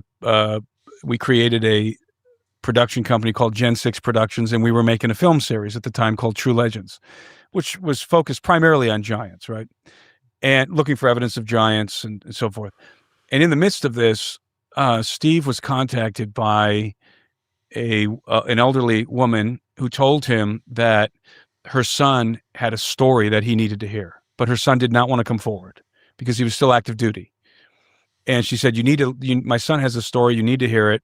And she was able to convince her son to come to tell Steve the story. So he got in contact with Steve. I believe they went on Coast to Coast AM with George Nori. That's the first time that this individual's story was Maybe heard. that's where it originated. And then subsequent from, to first that, time I heard it. we wanted to put him in our film, in our documentary series. And so we flew him out to Bozeman, Montana, and we interviewed him, Steve and I. He showed us his CV, his credentials. He was active duty. He was a C-130 pilot, cargo pilot. And can't be crazy if you're flying those. And he told us a bunch of stuff about his background. He was a fascinating guy, and just a lot of confirming data and just really demonstrating to us that he was what he said he was. And then we interviewed him, but he wanted to be interviewed in silhouette. Like he knew that, his voice is already out there, and he understood people were going to be able to put the pieces together and figure out who he was if they wanted to, but just to maybe add a little layer of making it a little bit more difficult, he wanted to be filmed in silhouette. So we filmed him in silhouette. And he told us the story that has since become known as the Kandahar giant. It's grown into a mythology on the internet, right? But this is where it begins. So he was as I said, he was a C-130 pilot, and he would fly missions into Bagram airfield in Afghanistan. And he would describe these missions as classified, and he would often be called in to pick up high valued assets. And he said, usually these were like Taliban guys. And so this was routine for him. And one day he's flying in there. He said in 2005, he was flying a routine mission into Bagram airfield. He lands on the tarmac. And I've been getting this detail wrong for those who've been hearing me say this. I've been saying he disembarked from the plane and walked over to the hangar. That's not true. I double checked the other day. He disembarks, he deplanes with his crew, and they're met on the tarmac by individuals he describes as the babysitters. And he thinks that these are Air Force intelligence or Army intelligence, something like that. And they told him right away, he said, I've never been met on the tarmac like this. I always go over to the hangar and get my cargo. And they said, this never happened. No pictures. Don't ever talk about it. And as they're standing there, as he's standing with the babysitters, he sees a forklift bringing over a crate, a huge crate, one of the an air pallet, an air cargo pallet, which are, I think they're 14 feet. I think I got that right. No, not 14. They're 9 feet long. Somebody will correct me. They're 9 feet long by something. 7 by 9, I think, is what they're larger than like the pallets at Home Depot, and they're heavier. There's dunnage under them, and they're heavy. Well, they're bigger. And so it's a 9 foot long pallet. Heavier. and there's something on it, and it's whatever's on it is covered with a tarp. And he said the first thing that hit him was the odor. It was this pungent odor of like BO and death. And he said it was like unlike anything he's ever encountered. And then as they put this thing down on the ground so it can be weighed and loaded into the aircraft, he realized that pounds. The tarp wasn't covering the whole thing, that parts of this thing were hanging out. And it was apparent that it was a really, really big... shit. Okay, so really quick, you know Robert Wadlow? Is that motherfucker? He's like not like 9 feet tall. He's like, oh, I'm the really big tall guy. Like he's the one that's in Ripley's, believe it or not. Okay, sure. Yeah, I probably Super seen him. giant tall guy. I'm in pain. Yeah. Yes. Yeah. The whole thing is like when we get that tall, it's like absolute fucking hell and torture. We're not built for it. We're not supposed to be that their big. skeletal structure is probably entirely different. It's like all it's like Cro-Magnon where they're like super dense bones. Dude, it fucking has to be. Or like they have like bones that like cross over. Like there's he gets a little more descriptive about the body here. Okay. Dude, in his words. But it was not a normal person because it was in the fetal position and it was hanging off the pallet in the fetal position, 9 foot long pallet hanging off the pallet. Part of its head you could see part of its head. You could see its hands and its feet hanging off the pallet, and they weren't covered by the tarp. And he said that the hair of this being was red. The skin was pale, white. He said it had 6 fingers on each hand and 6 toes on each foot. And the feet were wrapped in a very primitive canvas type wrapping. And he said he and the guys that were standing around the body were actually taking their boots and putting it up to the foot. And he said it was, twice as big as 3 times bigger than everybody's boot. I mean, the feet were enormous. They're all putting their feet up to the foot. And that's probably what Sasquatch is. And Sasquatch just had like clothes on. He was wearing like 6 bears that he skinned, and it was just a giant. Like people think of like Sasquatch as like this hairy like monkey guy. He's actually just a fucking 12-foot tall giant with clothes on. What are you doing with your head there? Are you nodding out? Oh no, I was just counting how many viewers because Cap thought he was gonna come in and dunk on me with 9 viewers when I have like 40 viewers. But that's cute. I was just adding up. I was doing the math in my head. Like, yeah, I got 40 viewers. I'm like 9 viewers. This guy's smoking crack. All right, have fun with your lesbian drama, Cap. And he said this thing was solid as a rock. He was there. Like, I don't think potentially Sasquatch could have been one of these things, just wearing clothes. He was wearing bears, like 9 bears that he skinned, and he's just walking, and it's just a giant. And we see him being all furry. He's just a giant. I don't know. Just something coming out of my ass. A fart, perhaps. Wait, so because of his foot wrappings, you don't think he's tall? No, I'm saying, it's just like it was just a spur of the moment like thing that popped, like a connection that I made. Not because of his foot wrappings, but it's just like, okay, well, we've like never heard anything of any sort of like Sasquatch Chewbacca aliens ever. And anything that we've ever heard but we hear shit about giants. There's Nephilim, there's tall people throughout history, right? What if it was just a fucking one of these guys with 6 fingers and 6 toes walking around with fucking like a hood on or whatever, like a full like a Chewbacca costume. Oh, I see what you're saying. But yeah, well, and he like lives in the middle of Alaska. If you it's look like 0 at degrees, whatever, the what's that fucking Skinwalker Ranch? They talk about how that's a portal, and they talk about like Bigfoot's like walking in and out of the portal all the time. So, well, where did this guy come from? Could be one of the Nephilim.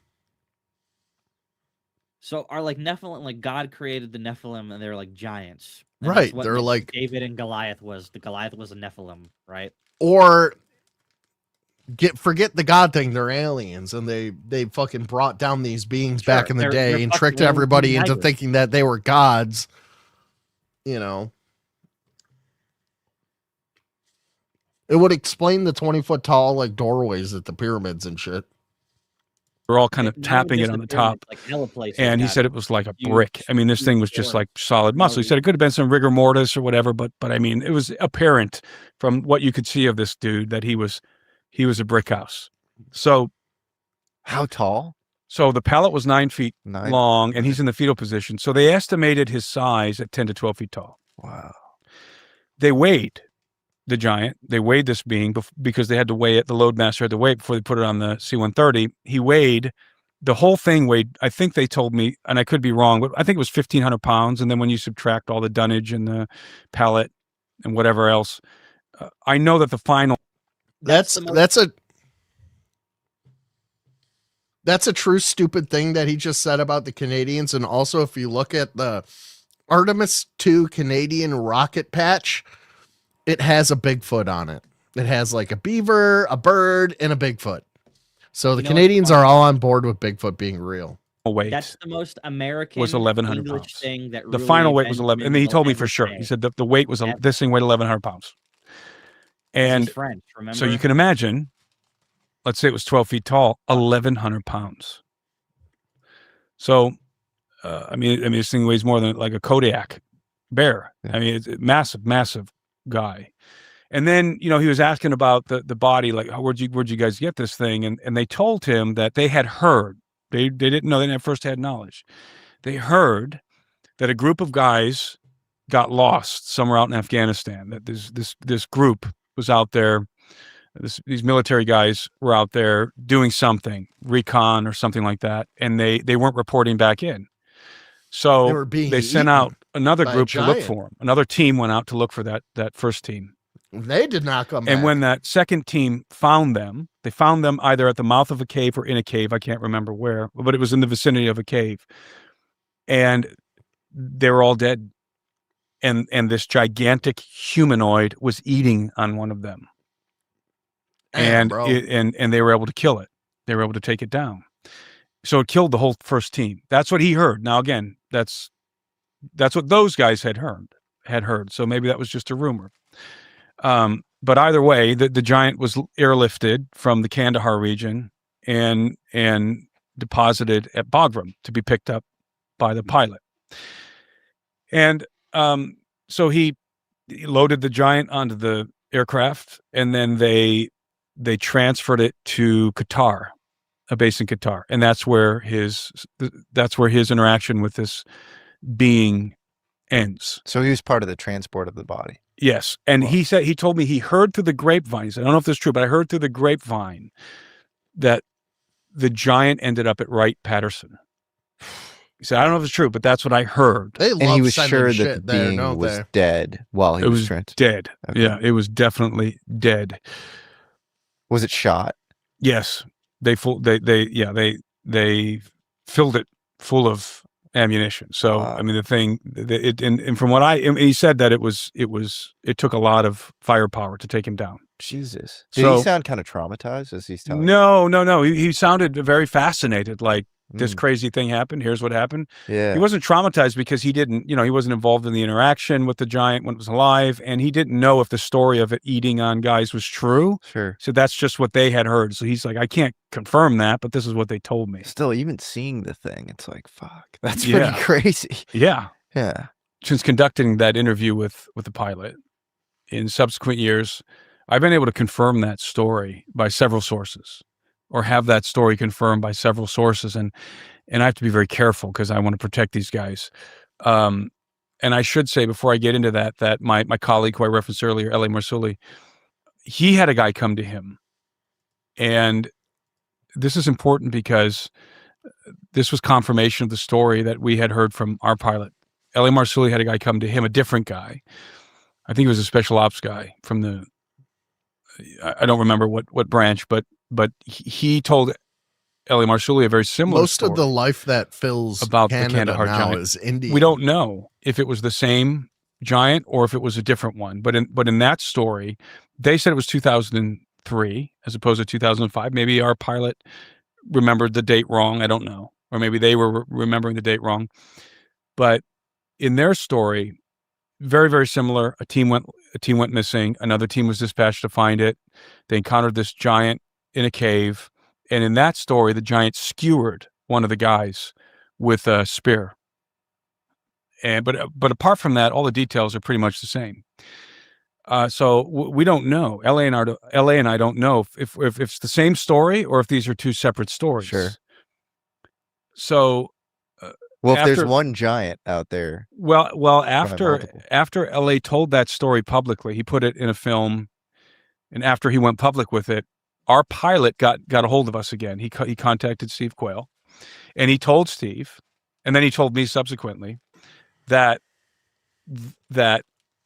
he knows that the other story is true because he purposely withheld certain details from the story so that if somebody comes forward and was getting into trying to add additional information, he could vet whether or not they're telling the truth. And he said, that guy's telling the truth. In real life. Right. Yeah, he was. Like living with trannies and dealing with OG geekers. Yes, dude. Like retard. He was like getting into shootouts in his trailer park, like driveway and shit. Yeah. Did he end up getting killed by the cops? I'm John Redcorn. Oh, did he end up getting killed by the cops?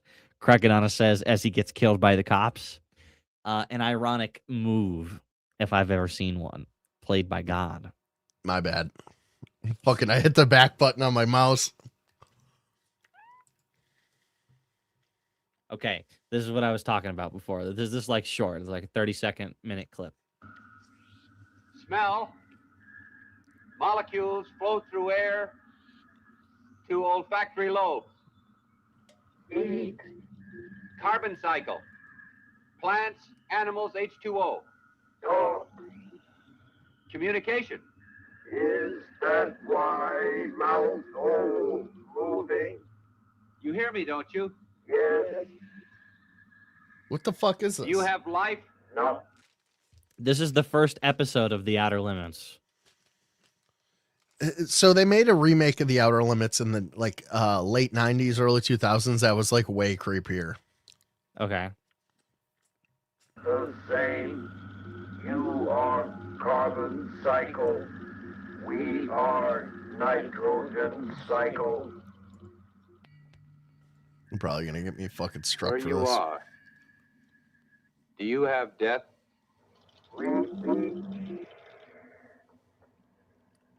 We have end of being. We stop moving, stop breathing. No thoughts. Is he communicating with an alien or like yes. what? Is... Death is property of carbon cycle in 3 dimensions. No death in our dimension. Electromagnetic waves go on to infinity. Oh. Do my brain waves go on? Lucky you. Why don't you brag about it a little bit more? What about wars? Do you have wars? Battles. Atom bombs. Radiation fallout. Forbidden reason we are not allowed to contact you. You are danger to other galaxies. What about God? Do you have a God? Explain. An all-powerful being. A force underlying everything. Electromagnetic forces underlying all. No, I mean an intelligent force. God. Electromagnetic force, intelligence, matter, space, time, all the same. All the same. Different names. Infinity. All right. Infinity is God. God infinity. Whatever. All right. I mean, what are we gonna watch the whole episode? No, it was just that. It was just that one part. So that was kind of a confirmation from our guy that Eli Marsuli's guy was telling the truth. Now, apart from that, I've interacted with a handful of people. Some soldiers, others officers that have confirmed to me that Kramos out of that my, story is intro, true, by and the way. B, Thank you. there are I've even been wilder thinking about stories, that. and there are more giants out there than just one, obviously. And then also that this is one of the that this topic is one of the most highly classified, it was in dangerous Kandahar topics or something. to I broach. played the video earlier, I believe. Why do you think Rolier. it's so dangerous? Like I almost suspect He's it's a more two-faced dangerous than turncoat UFOs and crash scum, retrievals that's all. because it's confirmation, somewhat maybe, of an origin story of humankind. Like it really breaks Darwin, unless you come up with some other reason as to why these giants exist. Evolution of primitive to progress, apes to mankind, is kind of broken by this. Like, where the giants come from? No, there it are isn't. some No, it isn't. Pause real quick. difficulties.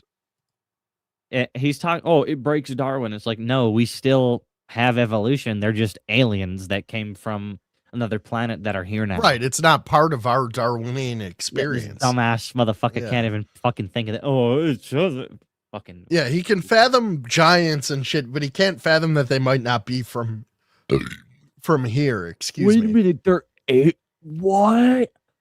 Oh, Kandahar province, Afghanistan. Yeah. I played that video earlier. I don't know what it is. Somebody in the comments for the video said that it kind of looked like a radio dial from a car, like reflecting up onto the front like dash windshield. and Yeah. maybe they were filming it from the inside of the car. I don't know. Seemed plausible to me. It was sideways though. And it didn't really seem like they were filming from the inside of a car either. No, it didn't. For evolution by natural selection, but not too many. I mean, they could Let's just say that check this was a divergent, this out. It says gray but aliens, also abduction, something being or other. a eager ufologist for all these years, I know that gray aliens exist, and I know I say that definitively, but I think the evidence is overwhelming. And the reason why I say the evidence is overwhelming, primarily, it's not because of the whistleblowers and all of the crash retrieval stuff, Leonard Stringfield, all the stuff he compiled, although all of that is compelling. What pushes me over the edge is alien abduction. That's what pushes me over the edge. I in regard to agree gray with him aliens. 100%. So, I would say that's the least. I have too many. reliable source. We I don't think we so. Literally have grays. I mean, how many of them have you read? I've read a bunch of them, and I got to say, a lot of them are compelling. Yeah, but the whole thing. Okay, it's funny that you bring that up. What about the tall gray aliens that they see? You think those are tall Nordic whites with gray masks on, so they're easier to? No, there are different types of grays. The government breaks it down for you if you want to get into it. Like There's the short ones, and then there's the tall ones, and the tall ones talk to you, and the short ones. The do government stuff. literally calls them EBE1, EBE2, EBE3. Extraterrestrial Biological Entity 1, Extraterrestrial Biological Entity 2. The EBE ones are the fucking Roswell ones. Here, I have a picture of them right here. These are technically grays, right? In this picture, right? This little guy, look, he's got whites to his eyes. Usually they wear little lenses They that wear cover their sunglasses, eyes. contact lenses. Some They people do. think they have big giant black eyes, but they have Yeah. regular eyes. which Some are of flying them- fucking space. Well, these would not be like the drone type. These are not like the AI drones. These are like biological entities, right? Well, These they're- are actual. They're kind of biological anyway. They're not just pure robots. They're Right. made to live for like a couple months. That's why they don't have like. But like, they're a naturally occurring species, I'll say, in the universe, right? Who have created the drone versions of themselves to go to and seed other planets to do work for them. And they send them on a big hamburger ship that can replicate ships with You don't think replicate that drone the versions grays are of just them. the drones for like the whites. Well, they all that's the other part of it, Faded Bones. The gray drones work for all of the species, apparently. I think that I don't know if it's that they work. The for them or if mantises that's have like, them. The that's tall just Nordic what whites you- have them. The Nordic whites, and don't get confused. There's tall Nordic whites, and then there's Nordic whites. And the Nordic whites are also tall, by the way. They're like 7 feet tall. And they're also aliens. Yes. So the tall Nordic whites are like elf niggas, and then the Nordic whites. Yeah, they're are more Nazi- like ethereal beings. Like they move quickly, like they can move That's- in like a so blink of an they're not the eye. ones that were Nazis. Those were the Nordic whites. The tall Nordic whites are the ones that the guy saw in the Dulce Wars, where they're out on the desert test range, and he was like working in like the Nevada test range, and was assigned to like a little booth out in the desert, and he came in contact with like a child version of one. These things apparently have like paper thin bones, and if you you could easily kill them with your hands, but because they know that, they're like lightning quick, and they can like fucking like gut you in a second. Like they're super dangerous. Like they move in like a blink of an eye, and they're fast to kill you. Those are not the Nordic looking beings that we're always talking about, where they have like blonde hair and shit. This is it's like a different type of being. I don't know. I might be getting them confused or something. One of them is trying to like gut me, and then I sneeze, and I like it turns into, you know, when you like squish a moth between your fingers and there's that dust. It just literally turns into fucking. I sneeze and I turn it into dust. I'm gonna have to see if I can find a video about it to better explain. Friends and associates who've seen them. I get it. Yeah, and have been and touched them. Yeah, and have been taken by them. So, the amount of people out there who have been taken, have implants with, the implants have isotope ratios that don't occur on Earth. Mexico, the Roger weatherman in Lear was Nevada. literally like extracting them from bodies. Arturian? Many. Is that it? And then Andy captured one of the best and I don't know what you think about it, but one of the best UFO videos I've ever seen. Oh, I've never seen this. Oh, you haven't? You had to have seen this one. Maybe. I think was it in Lebanon? I can't remember the details. And it's like it looks like a craft. And you can see grays inside of it. Hey, Kimbergus. Yeah. And I don't. People say that that's been debunked, and other people. Whoa, is he saying his boy captured this? Yes. Yes, this is like probably one of the most compelling UFO videos of all time. People say it hasn't been debunked, but I didn't know that was his video. Yeah, That's Roger Lear amazing. captured that. Wow. Roger Isn't that Lear weird? captured that? I didn't know Here's that. the guy pulling implants out of people. Yeah. Captures that video. So Here, now I whether even or have not that pictures of video it has saved. actually been debunked, I don't think so. I think it's one of the most compelling videos I've ever seen. Certainly. Is it Lebanon or is it Turkey? Or Turkey. Yeah, somewhere in yeah, there. yeah, yeah. Somewhere in that area. Yeah. I don't remember where it is. Yeah, They're yeah. looking over the ocean. No, it's an amazing video. Yes. Yeah. And I mean, it looks like these big bulbous headed gray aliens in there. And nobody's ever Yeah, they don't really show up. I kind of blew it up in this image. You can kind of see the aliens a little bit better. See here, you got on your left.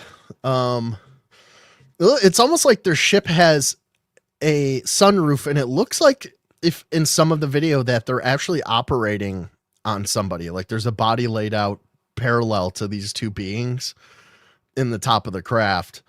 But very clearly you can make out an eyes here, the big bulbous eyes, big bulbous head. Yeah, and that's that video he was just playing, the Kimbergus video. Is really something. conclusively debunked it. As with a lot of imagery, it's Yes. you have the negatives and nobody can conclusively That's right. say it's fake. Long before the age of AI. Yeah. So I don't know, but that Roger Lear was awesome. Mm-hmm. And yeah, implants are so overlooked. I mean, it's like, by the way, this I had is heard oftentimes maybe my by the end of the conversation with month some of the we may congressional get people. I soft interact with. disclosure from the Like, president. you want evidence? Yeah. There's a lot of people walking around with exotic material, technological material in their bodies. Yeah. And I don't. There's no question about it. I mean, this is the aspect of ufology where you can mine the most physical material evidence, is the abduction stuff. Yeah, it's so strange. You know, I interviewed Whitley Strieber, and you could say what you want about some of his stories or his book or his writing background, whatever. I felt an implant in his ear, and I don't think he's putting Behind the it ear? in his own ear or behind the ear. Yeah. Yeah. I don't think he's doing that for show. Yeah, it's right here. It's at the top of his ear, and it's so strange. And then I just did a show with my buddy Chris Ramsey, who runs this great podcast called Area 52. We had this guy come up on stage And he had an experience when he was a child, and he has something very similar in his ear, and he could put a magnet externally on it, and it'll stick there. It's so strange. Most people who have implants, most of them are generally located somewhere in the head, although people have had them all over. Roger Lair extracted implants from knees and whatever. And, you know, my colleague and good friend, Ellie Marsuli, worked with Lair and was there when they extracted some of these implants. And he would describe to me how some of these implants were evasive. Yep. They move and they're not rejected by the body. Yep. They don't cause swelling. They migrate around the body.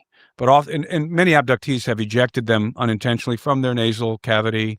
You know, they'll have a bloody nose. I will say a lot of these implants have been proven to be when you mow the lawn, say you're wearing like sandals and you're mowing the lawn, little chunks of that metal blade flick off at like ultrasonic speed and like embed itself into your skin. Like, and you won't even feel it when it happens. And it's only when you go to a doctor. Sandals have to do with that? Because it like, because I would be wearing sandals. Yeah, which is really stupid. If you fall backwards and pull that lawnmower onto your feet, you're gonna end up like Blade. Yeah. My Vans would have prevented this. My steel-toed Vans. Well, might have kept you a toe or two. And they eject an implant. The little BB will come out. A little BB will come out, and they're shaped variously. Like some of them are. So I heard Rollier Benjamin recently that the CIA is using 23andMe to hunt for alien hybrids, because exactly what you're saying, some of these people do not know that they are alien hybrids or aliens themselves. But yeah, so if you've used 23andMe, chances are the CIA has used it to track you and see if you are an alien human hybrid. Look like tiny little pills, oblong, some of them are round, whatever. And I think Lair concluded that they had some sort of nanotechnology in them. Yep. Some very, very sophisticated technology. And it's like, that's physical evidence. It is physical evidence. That's physical evidence. And this is in regards to the Matt Gaetz video we watched earlier.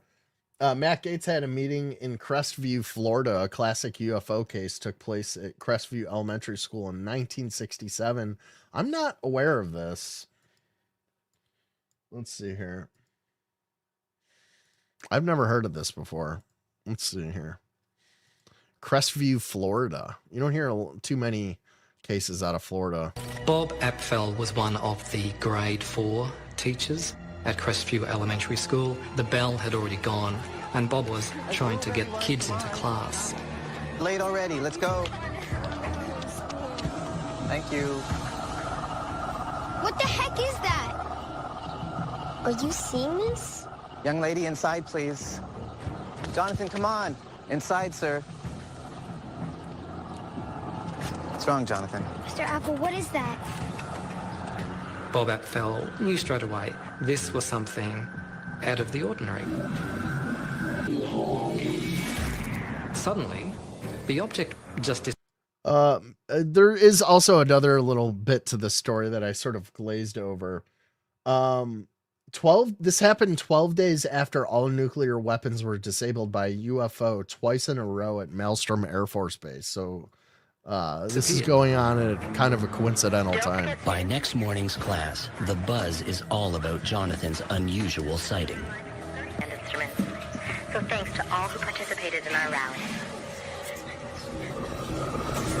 It's back.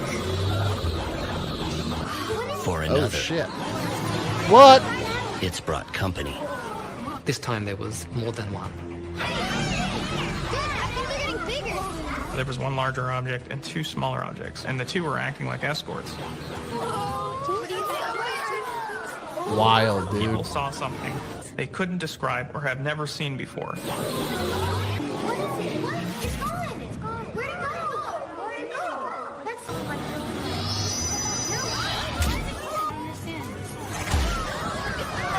Whoa. I just went back in time and killed Hitler. It goes back in time. Yes. I just brought him back to life. Yeah. Beyond their You want to see me do it comprehension, again? there was this definite sense of wonder and excitement.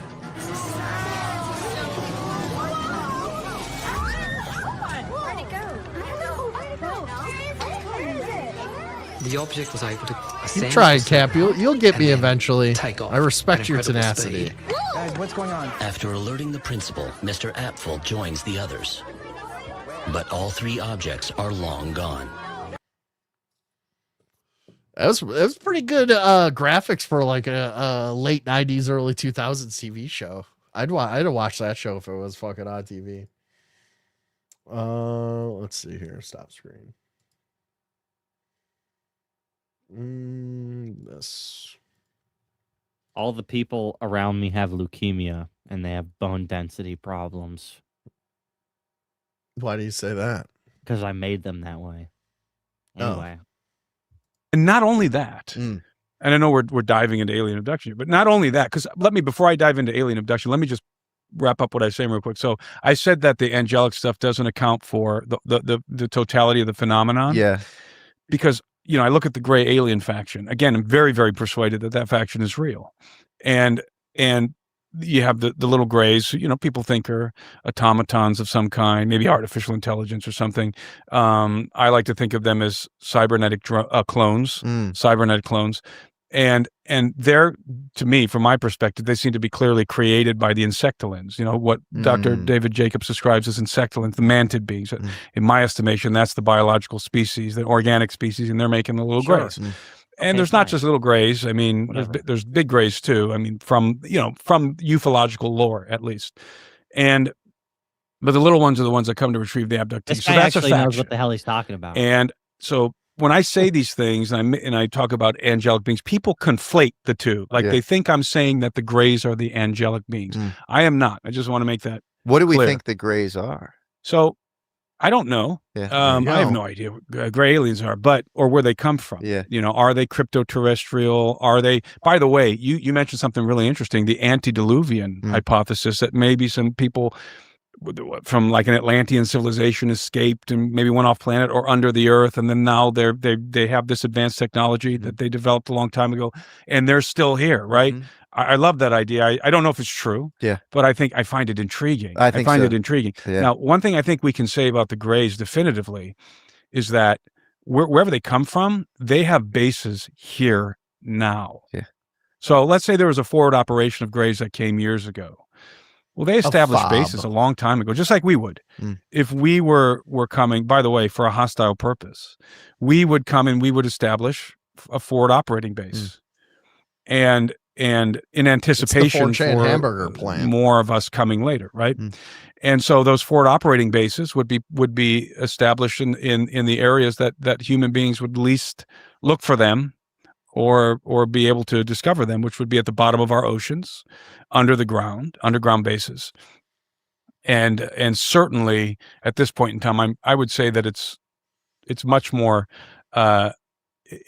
likely to be true than not. Let's put it in very generous terms, that these bases exist, specifically the grays. And maybe there's mobile bases, the 4chan stuff that I've seen of mobile bases. Construction units. That's right. And they're creating these craft to spec, which I think is, again, wildly intriguing. Yeah. Because it seems to comport to a lot of the data. Then the other stuff about how the grays excrete, they excrete waste out of their skin. Bovine They smell like ammonia and sulfur. Yep. That's why people say, and people, sometimes Christians say, well, they smell like sulfur, so therefore they're from hell. Right. It's like, whoa, they smell like ammonia. So I had heard that like they eat, the way they feed, the reason that there's always these cattle mutilations and cattle's like cows being abducted is they're stealing the bovine enzymes out of their like reproductive system. So like pregnant cows, like they're taking some fucking enzyme out of there and that's what they're fucking like feeding on. Why don't it's they like just one of these abduct Amber and have an unlimited supply? Right. Well, faded. I mean, this just make are me you the a king at gray? this point. Now, my name is Lonnie Zamora Lazar, and it's a human being's name. Yep. You know what? New Rock Ones, I don't really know much about the guy. This is the first interview I've ever watched with him, but I gotta say, his t-shirt and clothing is very, very like on the borderline of tap out, and I don't like it. And I don't trust people that wear tap outs. I like that ammonia he and looks sulfur, like that one which actor, is like it, really which is like specifically, you know. and he does his facial hair the same way. Hmm? He slicks his hair. He looks like an actor. He looks like a very specific guy. He looks like Okay, one well, guy. when you think of his name, let us know. Urine Yeah, coming out of no. your skin. Right. That's what for that would somebody smell else like, to- right? If for you're somebody else's excreting your job. waste through your skin, that's, you know, you would expect it to smell like ammonia and then like that sulfuric smell. I could imagine that if you're dealing with beings that are excreting waste through their skin. They don't have sexual organs. They don't appear to have tongues or they might have palates in their mouth, but they don't appear to have teeth. Their organs appear to be different from ours. But they are clearly physical beings because they crash and die. And, you know, I've got a friend who is an abductee and she actually, in one of her experiences, she actually grabbed one by the neck and squeezed it before she passed out in one of her abduction episodes. And she said it felt leathery, like a snake, like, you know, like the skin of a snake, cold, clammy, leathery. Wow. And so, you know, the popular idea today is that some people don't think that these are actually sentient beings, that they're just sort of meat suits, either for artificial intelligence, or in the Christian community, it's very popular to say they're meat suits for demonic spirits. I don't subscribe to that theory myself, but I think, as I said, I would describe them as cybernetic clones. And the reason why I would describe them that way, I know we're like diving into I don't know if you want to talk I love about it. this, Yeah, of course. But the reason why I would describe them that way is because they do appear to have, according to abductees, they do appear to have personalities, vague personalities, but personalities nonetheless. Why do I say that? Because in the abduction material, you find abductees who can recognize the grays, or they can perceive their age. Like this one's older, this one's female, that one's male, even though they don't have sexual organs. There's sort of a personality that they're picking up on, even though the grays are very robotic and dispassionate, just relaying stoic. Do you have any sense? Because I know you've looked at David stories, and I've Jacobs, also Carla read the same Turner, thing. John Mack, all these amazing Bud Hopkins, who's really kind of the greatest compiler of all this stuff. Do you come out of looking at that research with any sort of idea as to the intentions of these beings, or you do? Yes, I think that. So Bud Hopkins was just sort of documenting the phenomenon. Yeah. You know, as an objective observer, maybe subjective sometimes. He did get very, very enraptured in the lives of the abductees. But brilliant researcher.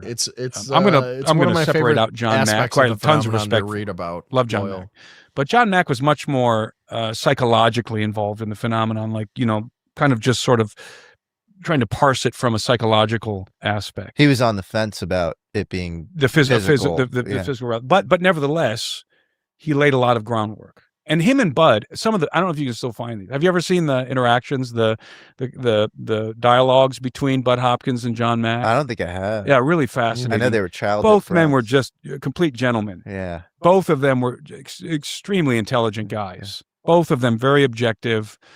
So they're never arguing. They're just having dialogue, and it was some awesome UFO content that's not seen very often anymore. You could probably still find it on YouTube. I have a ton of respect for both those guys. So Bud Hopkins was kind of documenting the physical reality of the abduction experience, missing time, you know, the table procedures, all that kind of stuff. Then enter Carla Turner, who was herself a student of Bud Hopkins from afar, and Barbara Bartholick, who she interacted with, another great abduction researcher. And what made Turner unique was that she was an abductee, and her family. So now she is writing from the perspective of being an abductee. And her family was subjected to both alien abduction and MILABs, military abduction. And Carla Turner stuff is so fascinating. I love Carla Turner. She died, obviously, very aggressive cancer. I believe Hopkins died of cancer too, if I'm not mistaken. Yeah, Barbara Bartholick, if I recall, died in a car accident. John Mack died. John Mack was hit by a car, and if I recall, another guy named John Mack was hit by a car in the same day, right, in England, something like that. Very strange circumstances. Weird. And then, you know, David Jacobs is still alive. Yeah, I think has dementia. I think so. Yeah. And so Carla Turner was What's the lesson here is don't study alien abductions or something. You know, think about that. Yeah. I mean, Turner said John Mack stepped off a curb in London and he got hit by a Pakistani driver. that Oh. she would say Yeah, that she would be in her book. She wrote the book Taken. She wrote the book Into the Fringe, which was the story about her family. And then, of course, Masquerade of Angels, which documents the story of Ted Rice, who's still alive. And Turner was so fascinating because she was so unflinchingly objective. Even though her life was being affected by this, she would say, we don't know where they're from, and we cannot believe anything they tell us. Here's what we know. We know they take us against our will. We know that they force us to carry babies. We know that they take sperm and eggs. We know that they subject us to all kinds of invasive procedures. So she was very, very, she was not like trying to put her own spin on it, which I really appreciated about Carla. We really lost. This is what I was talking about earlier, whereas like the whole Matt Gaetz coming out and saying this thing about the alien human hybrid program is not new news to anybody who pays attention to the phenomenon. I've like heard about 90% of these people and a ton of their stories all purport the same thing's been going on forever and ever. These aliens like to fuck, right? An amazing Why are they doing researcher in Carla Turner when she died. And the new, all these new people coming to ufology, they don't read Turner. They don't read Hopkins, So, but what I was going to say about Turner was, she really highlighted a couple of things, the capabilities of these beings. She referred to something she described as virtual reality scenarios. Huh? That's European Faded Bones. It's John. Okay. We're just like each other. VRSs, that these beings were What's up, Johnny in possession of technology that allowed them to fabricate virtual reality experiences so that an abductee can be seeing and hearing things and in this complete virtual environment, and you could have other people around them and they're not seeing the same thing. So it's like a hijacking of human perception. It's literally Descartes' demon. Yes. So they have the ability to hijack, I think, both through telepathic powers and through technology, the implants. So, and external technology that's directed toward the abductee. So, as far as those implants go, I heard an interesting theory on them. Somebody who was an abductee who obviously had one of the implants had questioned one of the beings when he was on the ship with him, whatever. Take it for what you want. This guy really did have one, though. He showed everybody. He had one in his ear. He goes, why do you put the implants in us? To track us? Or like, what is it for?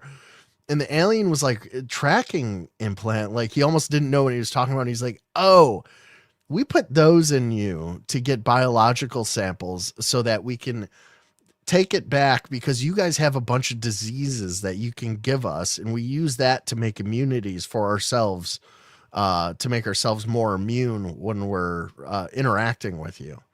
Right. So it's almost like you're muted. That's the best lie ever that they could ever tell us. It could be, but it's also it's the first time I've ever heard that theory, and it actually does make sense too.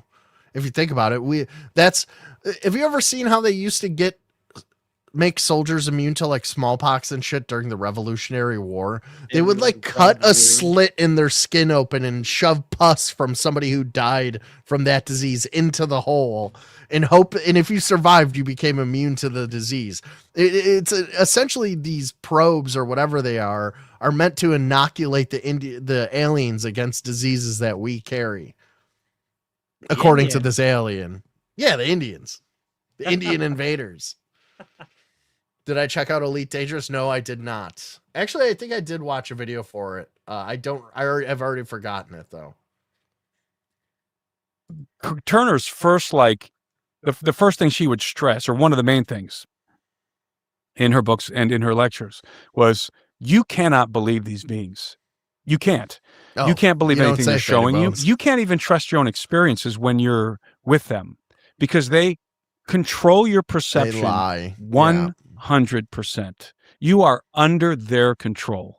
That's give you that's one of the main things you would false stress. memories. I think that's a very healthy starting point. As It to is how to think about all it this is stuff. a very healthy starting point. So all these people established, like with alien abduction, John Mack and David Jacobs. Try again, Leaves. And all of this really culminates in David Jacobs. Like David Jacobs, I feel like pulls all the pieces together, puts them together from a very objective perspective. He, of course, was a tenured professor of history at Temple University. So he was approaching it as a historian. And all of these people, between them, they interviewed thousands of abductees, thousands. And some of it was hypnotic regression, and some of it was like with David Jacobs, he didn't practice hypnotic regression. He just did what he called relaxation techniques. And so all of them one of the things that you realize is that this phenomenon, alien abduction, their starting point, just like you said, is deception. That's the starting point of this phenomenon, deception. The program is covert. The Greys don't communicate. All right, let's pause that for a second. Guys, I feel like I should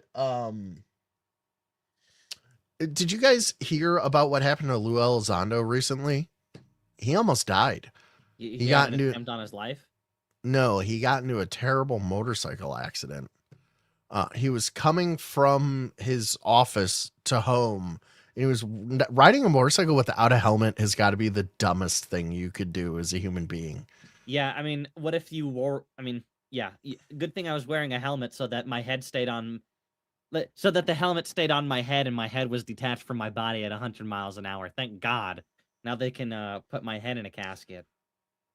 No, dude, helmets save unprecedented amounts of lives. Yeah, but when if it comes to you war. fly off of a fucking motorcycle and you have a helmet on, like, you're gonna get like paralyzed and your fucking spleen's gonna fly out. Like, it's like, okay, I didn't get brain. It could save your life, dude. Now I'm wear a paralyzed. helmet while you're on a motorcycle. Wear I a would rather motorcycle. have one Wear a without helmet on your.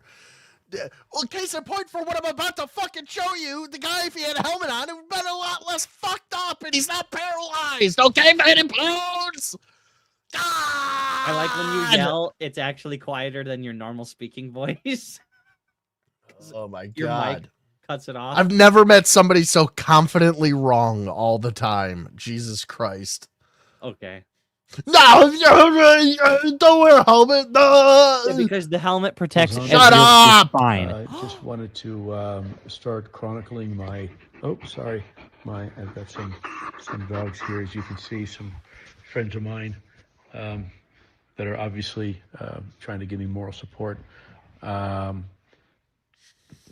a week ago, I was involved in a motorcycle accident.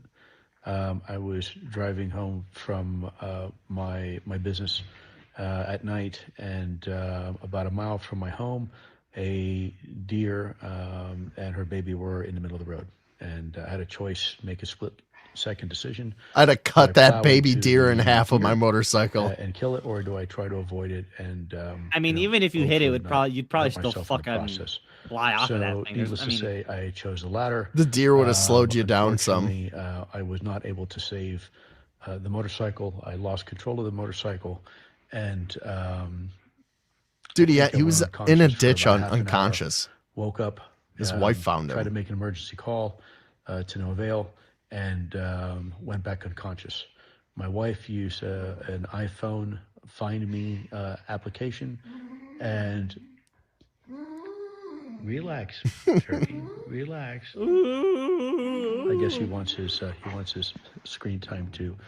And so, long story short, my wife found me on the side of the road in a ditch, and I wound up being taken to the hospital and then flown to shock trauma with a less than 50% chance of survival.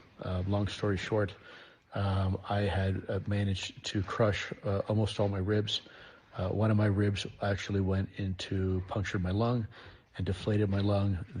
Another 2 ribs had sliced into my spleen, which had to be removed. Unfortunately, couldn't save it. I sustained a broken shoulder, broken wrist, and something like 32 facial fractures. Oh my Traumatic brain God. injury. It was a mess, quite frankly. It was Yeah, not thank good. God that he didn't Right wear a now, helmet. I am in still a tremendous amount of pain, but I was released yesterday from shock trauma, so we made the 100-mile drive back. We listen with our which took a ears, lot longer than Faded. flying by helicopter when they took me there in the first That place. you'll still have if you wear a helmet. Certainly not going to complain. Sorry, I don't wear but, helmets. My ears got ripped off. yeah. That's why I have this And haircut. then What'd you from, say? There, just trying to recover. Sleeping is most difficult because of the internal injuries and also the compression and crushing of my ribs and my shoulder. I took most of the damage to the left side of my face here, as you can see. And You look like body. shit, Lou. So the Yeah, right my side face, seems the left okay, side of my not so face much. broke my fall, Interestingly thankfully. enough, I've noticed as part of this particular injury, my left ear, this ear here, and also my vision in this eye is compromised. My hearing, I can hear constantly the flow of blood from my heart. It's also Interesting. I've lost more hearing as a result. And then also my vision, something very peculiar, which I wasn't expecting. I see different colors now. Many of you may know I'm colorblind, but now I'm seeing everything through, maybe it looks like a green veil. It's green. Also, I have a lot of what they refer to as floaters as well, making vision also very difficult. I can't focus very well with my left eye, probably because of the skull fracture. I imagine had something to do with it.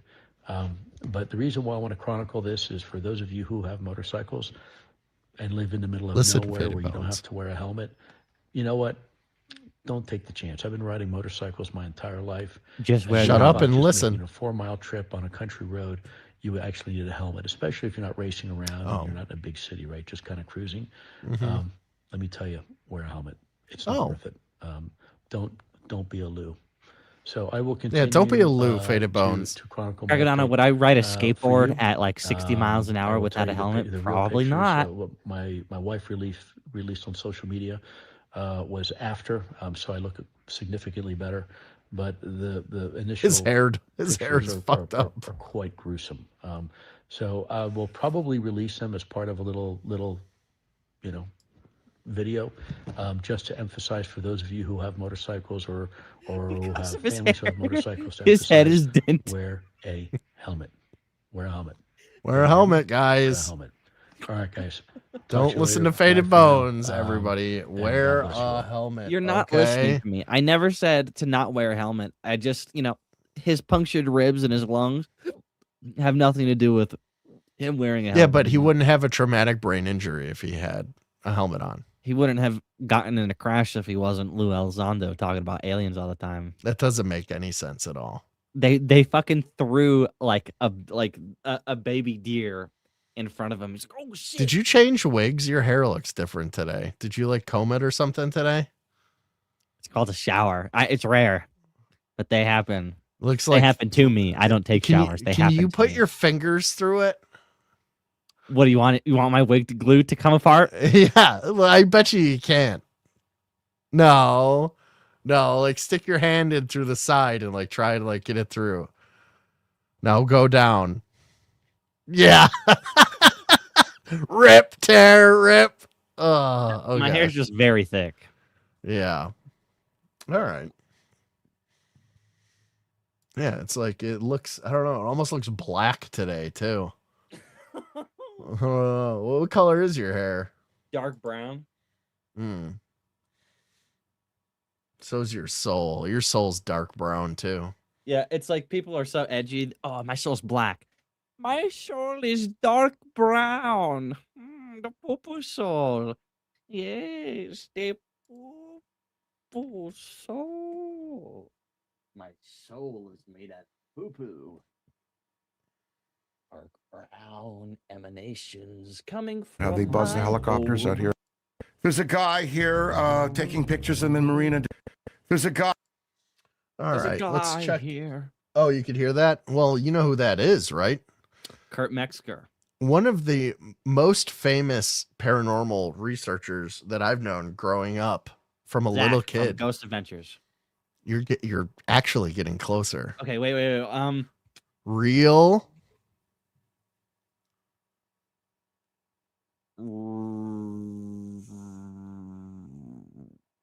Real Ghost Adventures. Real Ghost. You were so close. You were so close. Real Ghost Stories. Real Ghost Tales. Videos. Pictures. Movies. Findings. Sightings. What? Busters. Ghostbusters! Ah! I here taking pictures of them in Marina Del Rey. The Dan Aykroyd. Police, sheriff, and fire are like, all we're the real complaining sometimes Ghostbusters. about how they buzz Oh, the the helicopters out here Ghostbusters. at Marina Oh. Del Rey. So LAPD flight N267 LA Lima Alpha. 267. You need to Again, get he some was of my here Crystal at Skull vodka. 9:30 my time, which was 5 Yeah. hours ago. So he's returning after 5 hours. That's that little guy here coming down there Right.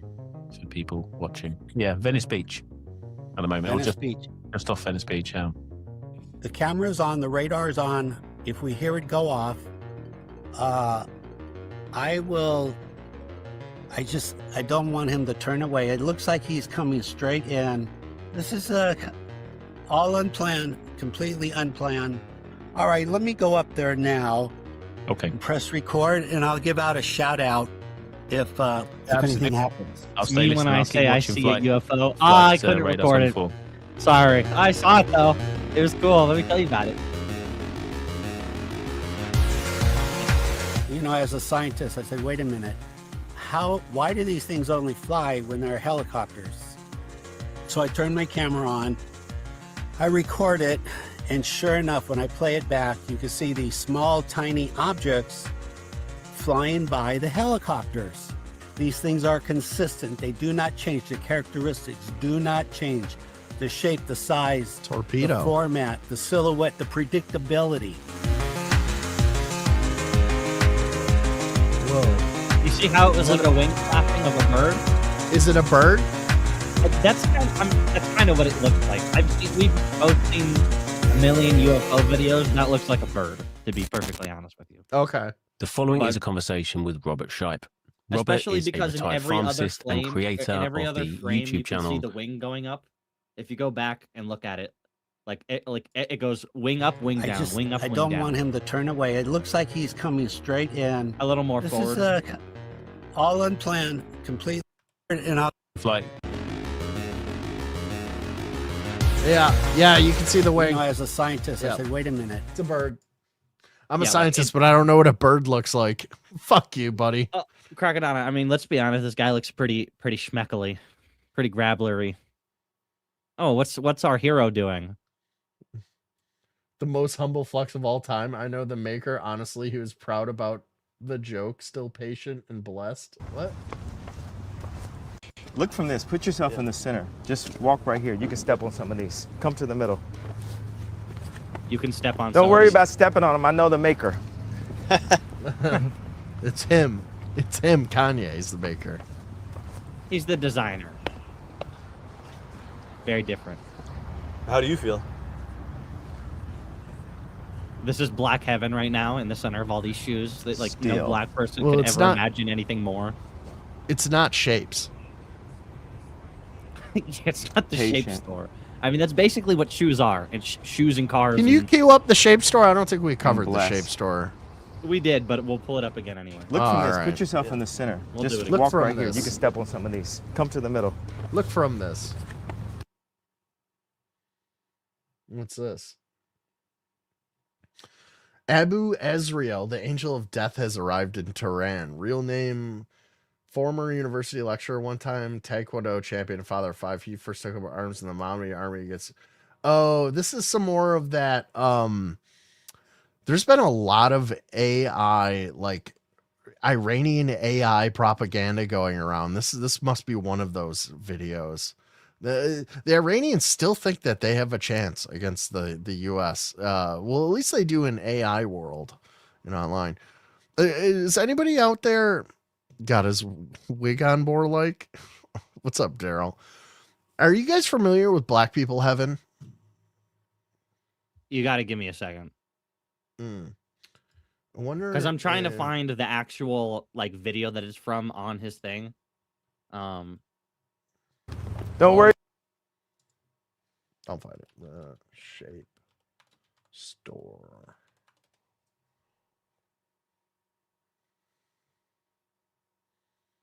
Got it. Yeah, but this isn't like the. Yeah, it's got to have the read up. The Sam Hyde Okay, part. I got it. No, I got the two tweets. All right, so listen to this, guys. This is an interesting tweet that we came across. Faded Bones first discovered it. The Shape Store is an afterlife for Black people. It represents the Bacchanian tempest of chaos that stirs in their hearts. It is neither heaven, Bacchanalian tempest of chaos that stirs in their hearts. It is neither heaven nor hell, but a tense purgatory of motion, wonder, violence, and colors. The Shape Store is what they grasp for while alive. The Shape Store represents the platonic perfection of consumer indulgence that fulfills the Black impulse for status hierarchy. The absurdity of the premise highlights the purposeless trinketry in the shoes, chains, and clothes they steal, harm, and kill for. At a macro scale, there is functionally no difference between a limited edition pair of Jordans and a gray rhombus made of plastic. The Shape Store is perpetually a nighttime urban liminal space beyond the corporate McDonald's play pit funhouse aesthetics. Everything is lit with the hostile comfort of street lamps and concrete. The sky is a kindred darkness, beckoning ancient memories of African dirt finally cooling to a reasonable temperature in the dead of night. The Shape Store embraces incoherent traffic from clown vehicles. You can go to Jeff Vanderloo in St. Louis right now and find at least 3 Black men stuffing themselves into toddler car frames with lawnmower engines, zooting around at 30 miles per hour between sidewalks and streets like Roblox NPCs. A ghetto-rigged solution to suspended driver's licenses becomes a hidden portal into a childlike whimsical sensation that only Miata owners could ever hope to come close to in the civilized dimension. This tender succulence is immortalized in Black afterlife, a world where the joy of vehicles is divorced from the risk and mental anguish of navigating rules or considerations that traffic normally invokes. The Shape Store is a place where squabbles and beefs openly occur without any sobering reality of death to haunt the participants, much like the pool punch putting? The pool punch putting plotting of Dream Combat. Occupants of the Shape Store fight in ragged sitcom-esque tussles. They grab each other in gesticulating pratfalls, shaking each other around onto the ground. They point fingers to make their ops' heads explode into a cloud of smoke like Looney Tunes characters, falling onto the ground in stiff wooden cartoonish fashion only to pop up later and dance a jig. The Shape Store is decorated in the same clinical, simple colors and set pieces that remind Black people of the mandatory public school attendance from early childhood before a self-imposed 8th grade permanent hooky graduation. A place and time where they saw the most color in their physical lives that wasn't immediately degraded into ramshackle shades of black, brown, and gray. The Shape Store is simple, easy, intuitive. It is a place where the rules only exist to the point of visceral emotion. Logic is restricted to 5-second periods of visual coherence. Games are simulacra of their real-life counterparts. Chess is arbitrary uniform pieces being slammed onto the board while slogans are chanted out like magic spells by old unks wearing suits and fedoras.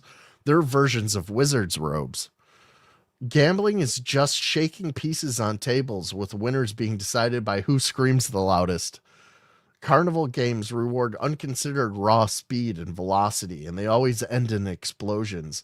The Shape Store is the perfect balance between form and formlessness. The shapes are hard enough to retain their shape, yet soft enough to throw or be thrown into without pain or injury.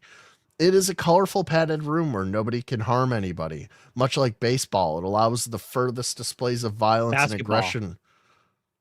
Much like basketball, it allows the furthest displays of violence and aggression without actually having to cross into a realm of consequence.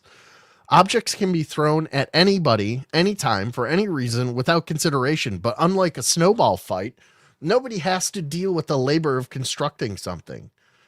The shape store's only bodies of water are 1 foot shallow, making sure that nobody ever has to swim. The shape store is a pristine theatrics, a place where the inner primate can hop, jump, run, swing, and tumble to its heart's content. The shape store is always noisy, never allowing the disturbing silence to encroach its patrons. The shape store always smells vaguely of weed, Play-Doh, and a grape juice. Damn, we're almost there. This motherfucker wrote a goddamn whole thing. He's like, I'm not racist. It's a treatise. It's a real treatise. The shape store is perfect in that it is a store where nobody ever pays for anything and everyone is a customer. The shapes are abundant, but each one is unique. The 12 basic shapes and 6 basic colors available are essentially infinity to the black mind. The endless dimensionality of facing 2 mirrors against each other, allowing for the satisfaction of eternity, while heavily reducing the RAM usage on God's computer. Yo. The shape store is a mirror image of the modern black urban environment. Blacks live inside of video games every day of their lives. Everyone who is an outsider is an NPC who can be harassed or harmed without consideration. Any object is loot. Any environment is destructible. Any importance is relegated to physical stats. And jail is just the respawn lobby. The shape store is the sandbox. Infinite time limit and infinite fun for the discerning customer. The shape store is a black afterlife, a place of ease and peace through turmoil. A perfect play pit hamster wheel where nobody has to do anything or be anyone so they can do everything and be anyone else other than themselves. It is the whole world in the black mind reduced to a parody of what a dim consciousness perceives it to be, colors and shapes. Let's take a look. Let's play I have the Sam Hyde one here. We can watch them watch it. It's the same video. It's literally the same exact. I don't even think they play the whole thing all the way through, though. It's only a minute long. I'm sure they do. Sure. You seen this, Nick? I got like 8 of these little new shapes. What the fuck is this? The shape store, ladies and gentlemen.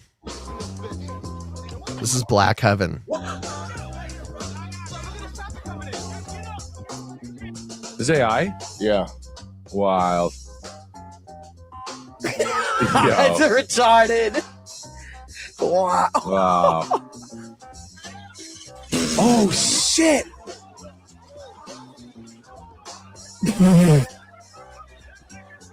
Damn, shit's getting good. They are getting good at this. This is a lot of workaround for Frazzle Drip. Wow. How much money does it take to generate this? Yeah, $3. That's the new thing they're trying to put on us, that AI costs a lot of money. Yeah, it costs a lot of water. Energy, yeah, it's energy and water. A lot of fresh water. Well, Yeah. You don't understand the AI. He's Costs... smiling. Pristine theatrics, man. What? He's calm. He's not wigging out. Shapes, oh my God. Hit escape. Somebody had a crazy tweet breaking down. And then he reads the tweet. Yeah. Faded Bones, can you take Black and Down into the shape store, please? Come on, look like so much fun. It only costs $5 to go there, and you know I don't got that.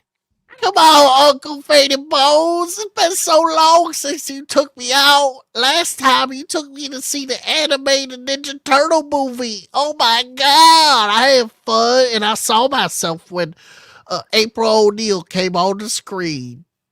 And all the turtles, because every character in that movie and all the turtles too, because they niggas too. Hey, you know how they made that Spider-Verse movie? It was really. I saw Now that myself on the sounds big associated screen. with Negroes because every single person said- in these movies is black, and every single They one of these both- Spider-Verse movies, they're black. Hey, the balls. I finally got to see myself as Spider-Man. Ain't no Miles Morales, this bald ass nigga. They don't got us bald. What are you talking about? I was 2 Miles Morales for 2 hours and 38 minutes, okay? Why are you so mean to Crackadona? You know he's got issues. He's got problems. I know. Can't do He's math. a sensitive boy. Now I'm going to get stuck taking him to the shape He's not store, good Faded with money. Bones. He thinks everything costs $5. Well, don't tell him that. Great man. I'm going broke $1 buying things for him. he And you just take thinks away everything's $1. $5. How much do you have? 37 cents. 37 cents. Like he understands numbers, but he doesn't get it when it comes to money. That's the dumbest fucking thing that I've ever heard. It's you know why it's stupid? Because unlike time, which goes by intervals of 60, money goes by intervals of like 100. So it's just the same as anything else, and it's not hard to understand. And that's the dumbest part of that movie, because it's like, oh well, we want to have a scene where he goes and bet it all on black. Oh, I have to go watch there's Wheel of more. Fortune. Guys, there's more. This is backstage footage from the shape store. We're going to have to take a look at this. They be selling this in the back of the shape store, man. Yo, let me. Hold up.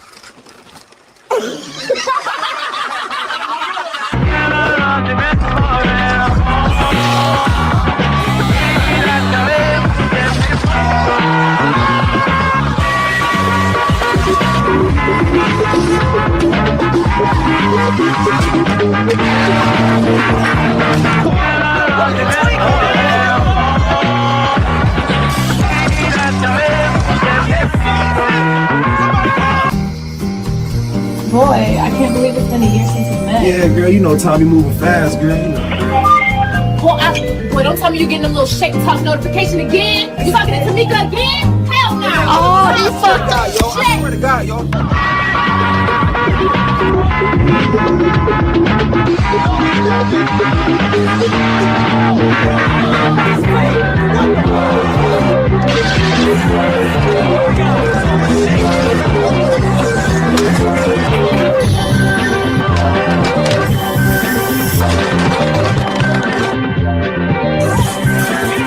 Just got back from our smoke break. These factory motherfuckers better be ready with the next batch of shapes. What the fuck? How the fuck y'all doing this got the in next 5 match minutes? coming up. Hell yeah. That was fun. Bye. That was cool. He's just here for the shape store content. He just here for the nigga reactor. Any self-respecting black man would be jealous of Faded's hair. More than that, maybe my skin color, the fact that I'm Yo. not a bioweapon freak. I have a soul. God made me in his image and not vice versa. There's a few things, but I mean, whatever. It's fine. You ain't lying. The shape store does look low-key lit, bro. Low-key spelled wrong, by the way. I understood it. So did I, but it's spelled wrong. And it's a word that isn't even a word, and he spelled the word that isn't even a word wrong. Okay, we'll take it up with him. Do you want to I call his am. manager? I'm maybe? speaking it out into the world Oh, where he can okay. hear. Well, he's with my Canadian. microphone Give on. him a break. Is he? Oh, Leafs in 6. This is fucking Roulier Benjamin's like tumor that has fingers and a brain and can like type, you know? Right. Let me see Sentient here. tumor. What is this? That's how it's spelt? No, it isn't. It's spelt like low and then key. That's Loeki. Loeki? Loeki. That's Loeki.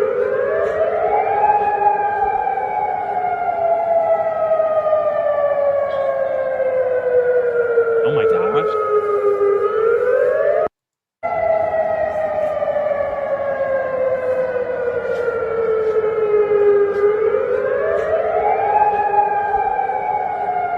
It's like a flare or something.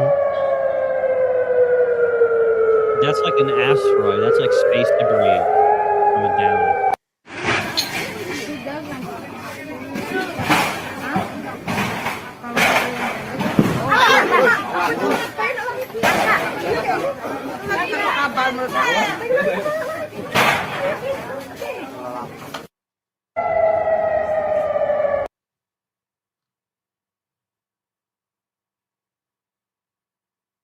That's probably video of somebody getting killed, if I have to guess. Yeah, Like, you're probably right. Literally, fucking. Oh my gosh. How decisively America exploded our own equipment. Yeah, just so to give our them plane salvage crashed it. and we blew it the fuck up, dude. So you ain't getting none of that shit. Nice. Look at them. Look at them scouring. Yeah, you ain't getting shit out of that. Good luck. Here, you can have our. You can literally eat our dust. Yeah, that's about time that happened. They realized fair fights is spiritual boomerism. No more fair fights. Yeah. No, Crackadona. Can I talk about that for like 10 seconds?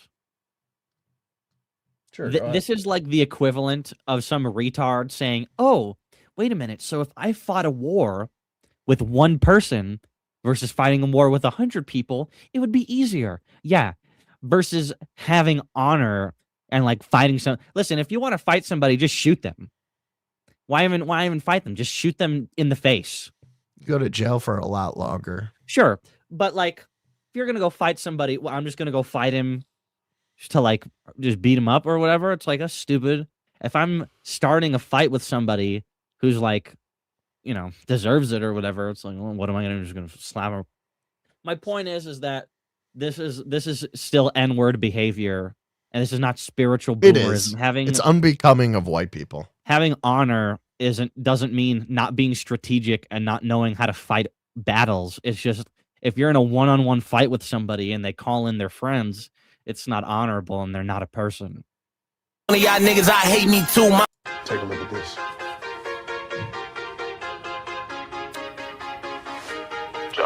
Niggas say they don't like me, I don't blame you. If I was one of y'all niggas, I hate me too. My mansion got a lake view with some naked ass hoes in my 8 feet pool. Ain't too much that I can't do. We done made a whole lot. If you need a hate bitch, put a ticket on your top like a meter made bitch. Niggas waiting for the drop like GTA 6. Let's go. I've been on a paper chase to get it and race and whipping this shit that made them hate me. Different debates, been living to turn me to a rage. Just to make a major critical, looking for a place to fit in a place and with it await. But I'm way too different to wait like a place. Some niggas with patience in them. I know I gotta stay committed to paint the picture before I start erasing niggas who can't see different. Infatuated with guns, but I'm agitated and aggravated. The drugs got me activated. The industry been on my back and they mad I made it. I'd probably be another rapper assassinated. I never been a rat, never seen no affidavit before I tell on anyone I be decapitated, capacitated, and fucked like I'm masturbated, ejaculated, emasculated, and they don't know that I'm back in my bag with a motherfucker sawed off.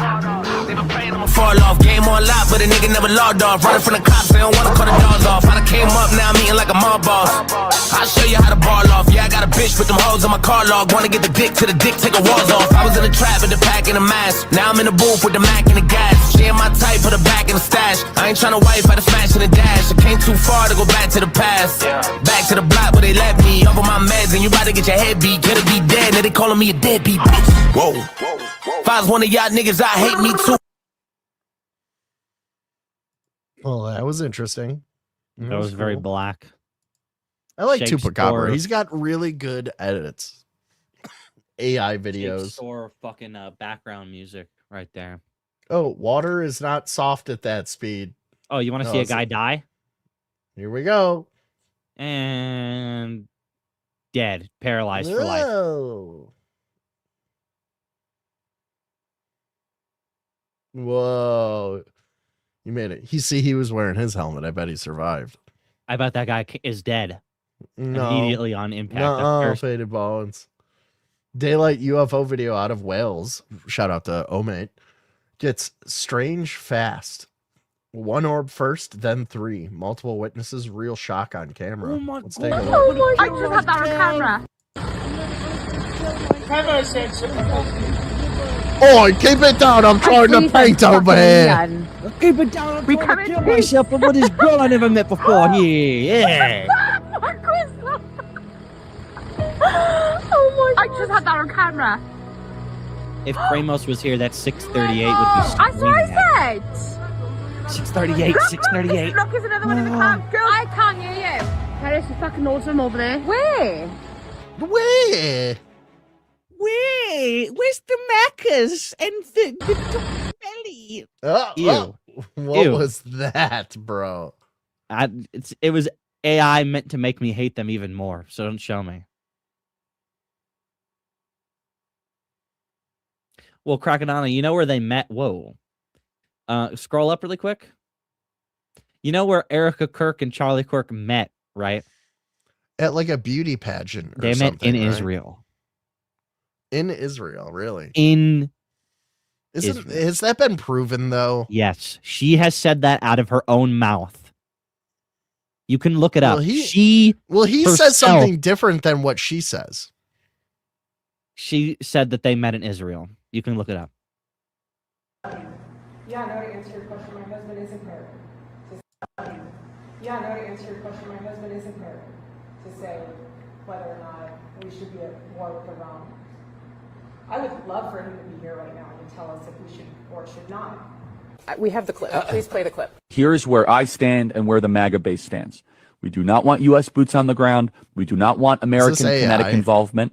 This is Israel's war. Make sure we don't go to war against Iran, which would be a profound mistake for our country. So that's a really, really The mouth is weird. It's pathologically insane. I'm sorry. It is. Do you understand how large Iran is?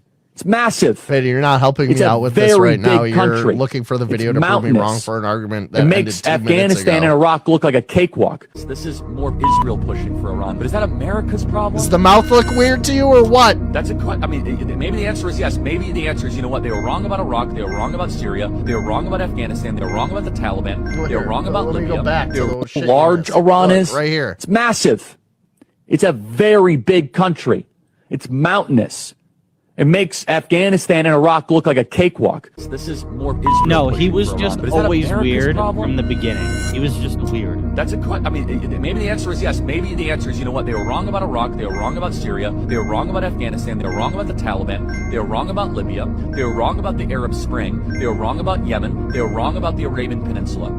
They were wrong about the 9/11 hijackers being Saudi Arabian. But hey, 10th time's a charm. This time we're actually right.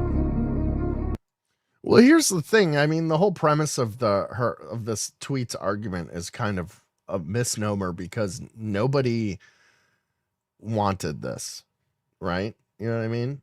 Like, why can't I get back to the original thing? Erica pretends like she doesn't know Charlie Kirk's position on war with Iran.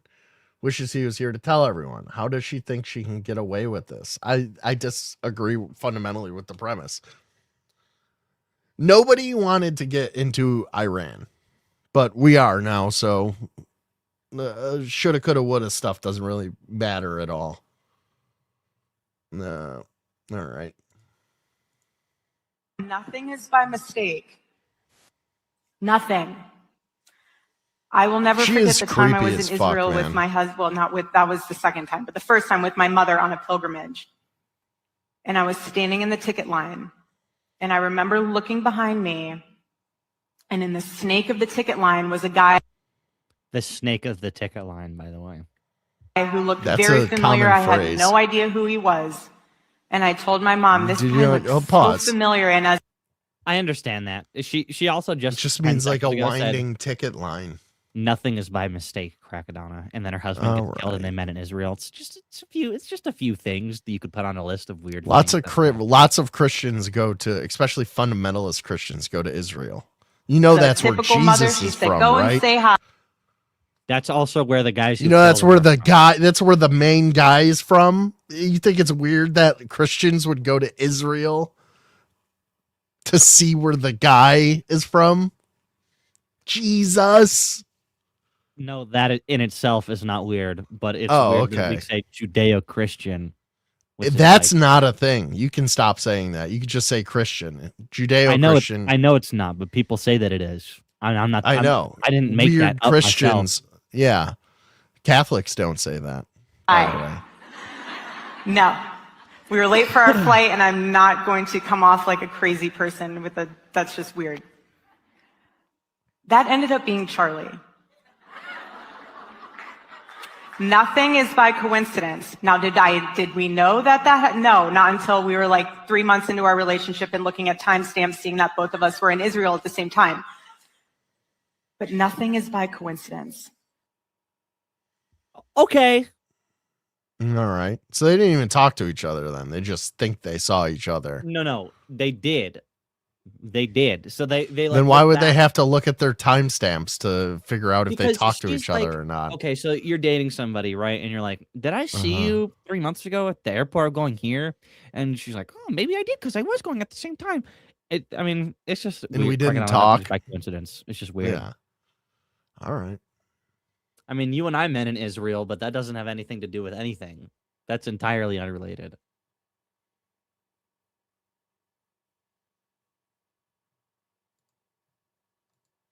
I always love these scammer videos. You have been watching any of these on YouTube? We're like Kurt Kaz. He's this like he's like a sex tourist. He goes all over the world, and then but his latest series of YouTube videos is he goes and he like tracks down these African migrants who are like scamming people at like the Eiffel Tower and shit, and then they get into confrontations with them and sometimes fist fights. They're pretty entertaining. How do I add this? Here's one. It's gonna play and to stage. To me? Issue, present. No, present. Okay, this is Happy birthday, my baby. Oh, I have seen. Okay, it's a present. Got a nice present here. My friend. Yeah, it's a present, right? This present too? I will do something for you, my baby. This present? Some money. They give you presents and then they ask for donations. But you said the present. It's all open on the floor and see how much smaller his brain is. They do. It's a present. Do I want problem? Do I want problem? You said it's free. Oh, give me back present. Don't touch me, man. Don't touch me, man. Come on. Oh, give me back Don't touch present. me. Oh, he knocked Thank his you. ice Thank cream you so out of much. his hand. Grazie mille, yeah? Don't fucking do it. Don't do it. No, don't do it. You can't go around telling people that they presents and then demand money from them. Because that's a scam. Do it, man. Don't do it. Scammer. Don't do it. Scammer. Scammer. Vai video, man. Yeah. I call police. Call police. Come, look, video. Smile. Smile. Stop scamming people. Stop scamming people. Stop telling them it's free and then demanding money. You're a scammer. Don't reach them. Don't reach. Don't reach. Don't reach. I'm not scared of you, bro. I'm not scared of you, bro. Fuck you there. Fuck you. Ooh. Big cat. Let's go, Fred. Let's go.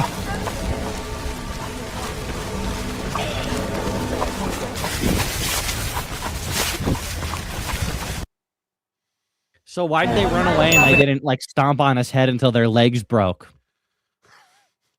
I No, don't know. no. Why didn't they They don't stomp have on that his American head work. They don't have the until their American work legs ethic, broke? Faded Bones. They're both Europeans. That's why. Yeah, they give up very quickly. Why do you think their countries are run over? Thank you, Crack. Overrun Immediately with these able people. to diffuse any situation. Crack, Yeah. Faded Bones, they're not people. Yeah, they're like British and German, like Two come non-humans on. interacting Yeah. with each other, and one of them has Non-human camouflaged races. themselves. That's right. to look like us. I see. All right, gang. You gonna do a live one, Faded Bones? You going live? Yep. Nobody come over. All right. See ya. Thanks for hanging. Oh, I'm all out of focus. What the fuck? All right, guys. Thanks for hanging out.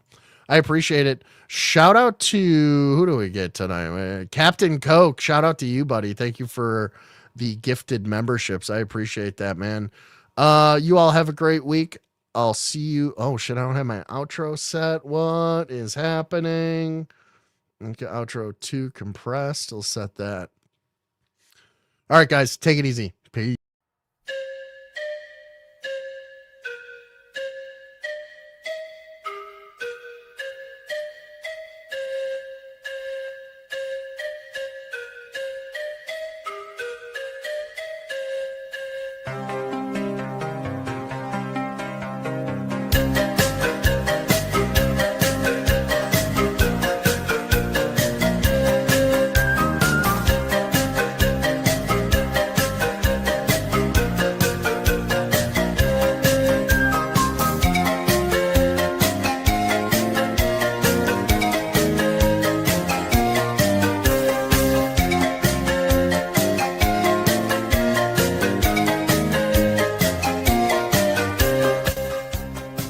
Bob Lazar picture, right? Am I stroking out tonight? What is happening to me? My brain is garbage. Squirting. It's wet. It's sliding through space. It's a post-op tranny. That's what I got. Thank you. You're welcome. Glad I could clear that up. Dude, this should be your look all the time. This is my new look, guys. It's official. Dude, I love it. Yeah, this is branding. This is I think we're going in the right direction with this podcast.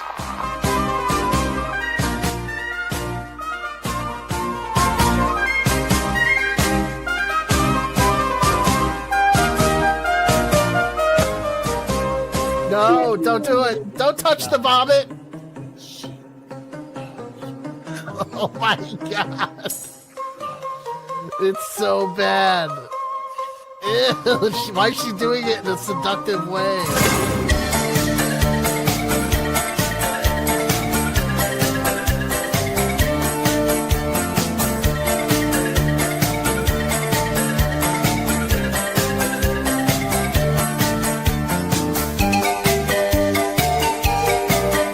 Bo Jackson. Trying to sound gay, but even black guys have fucking big old booties.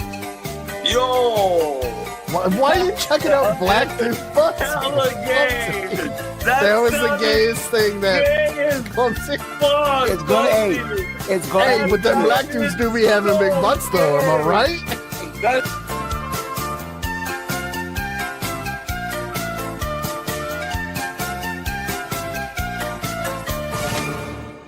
Give me a break.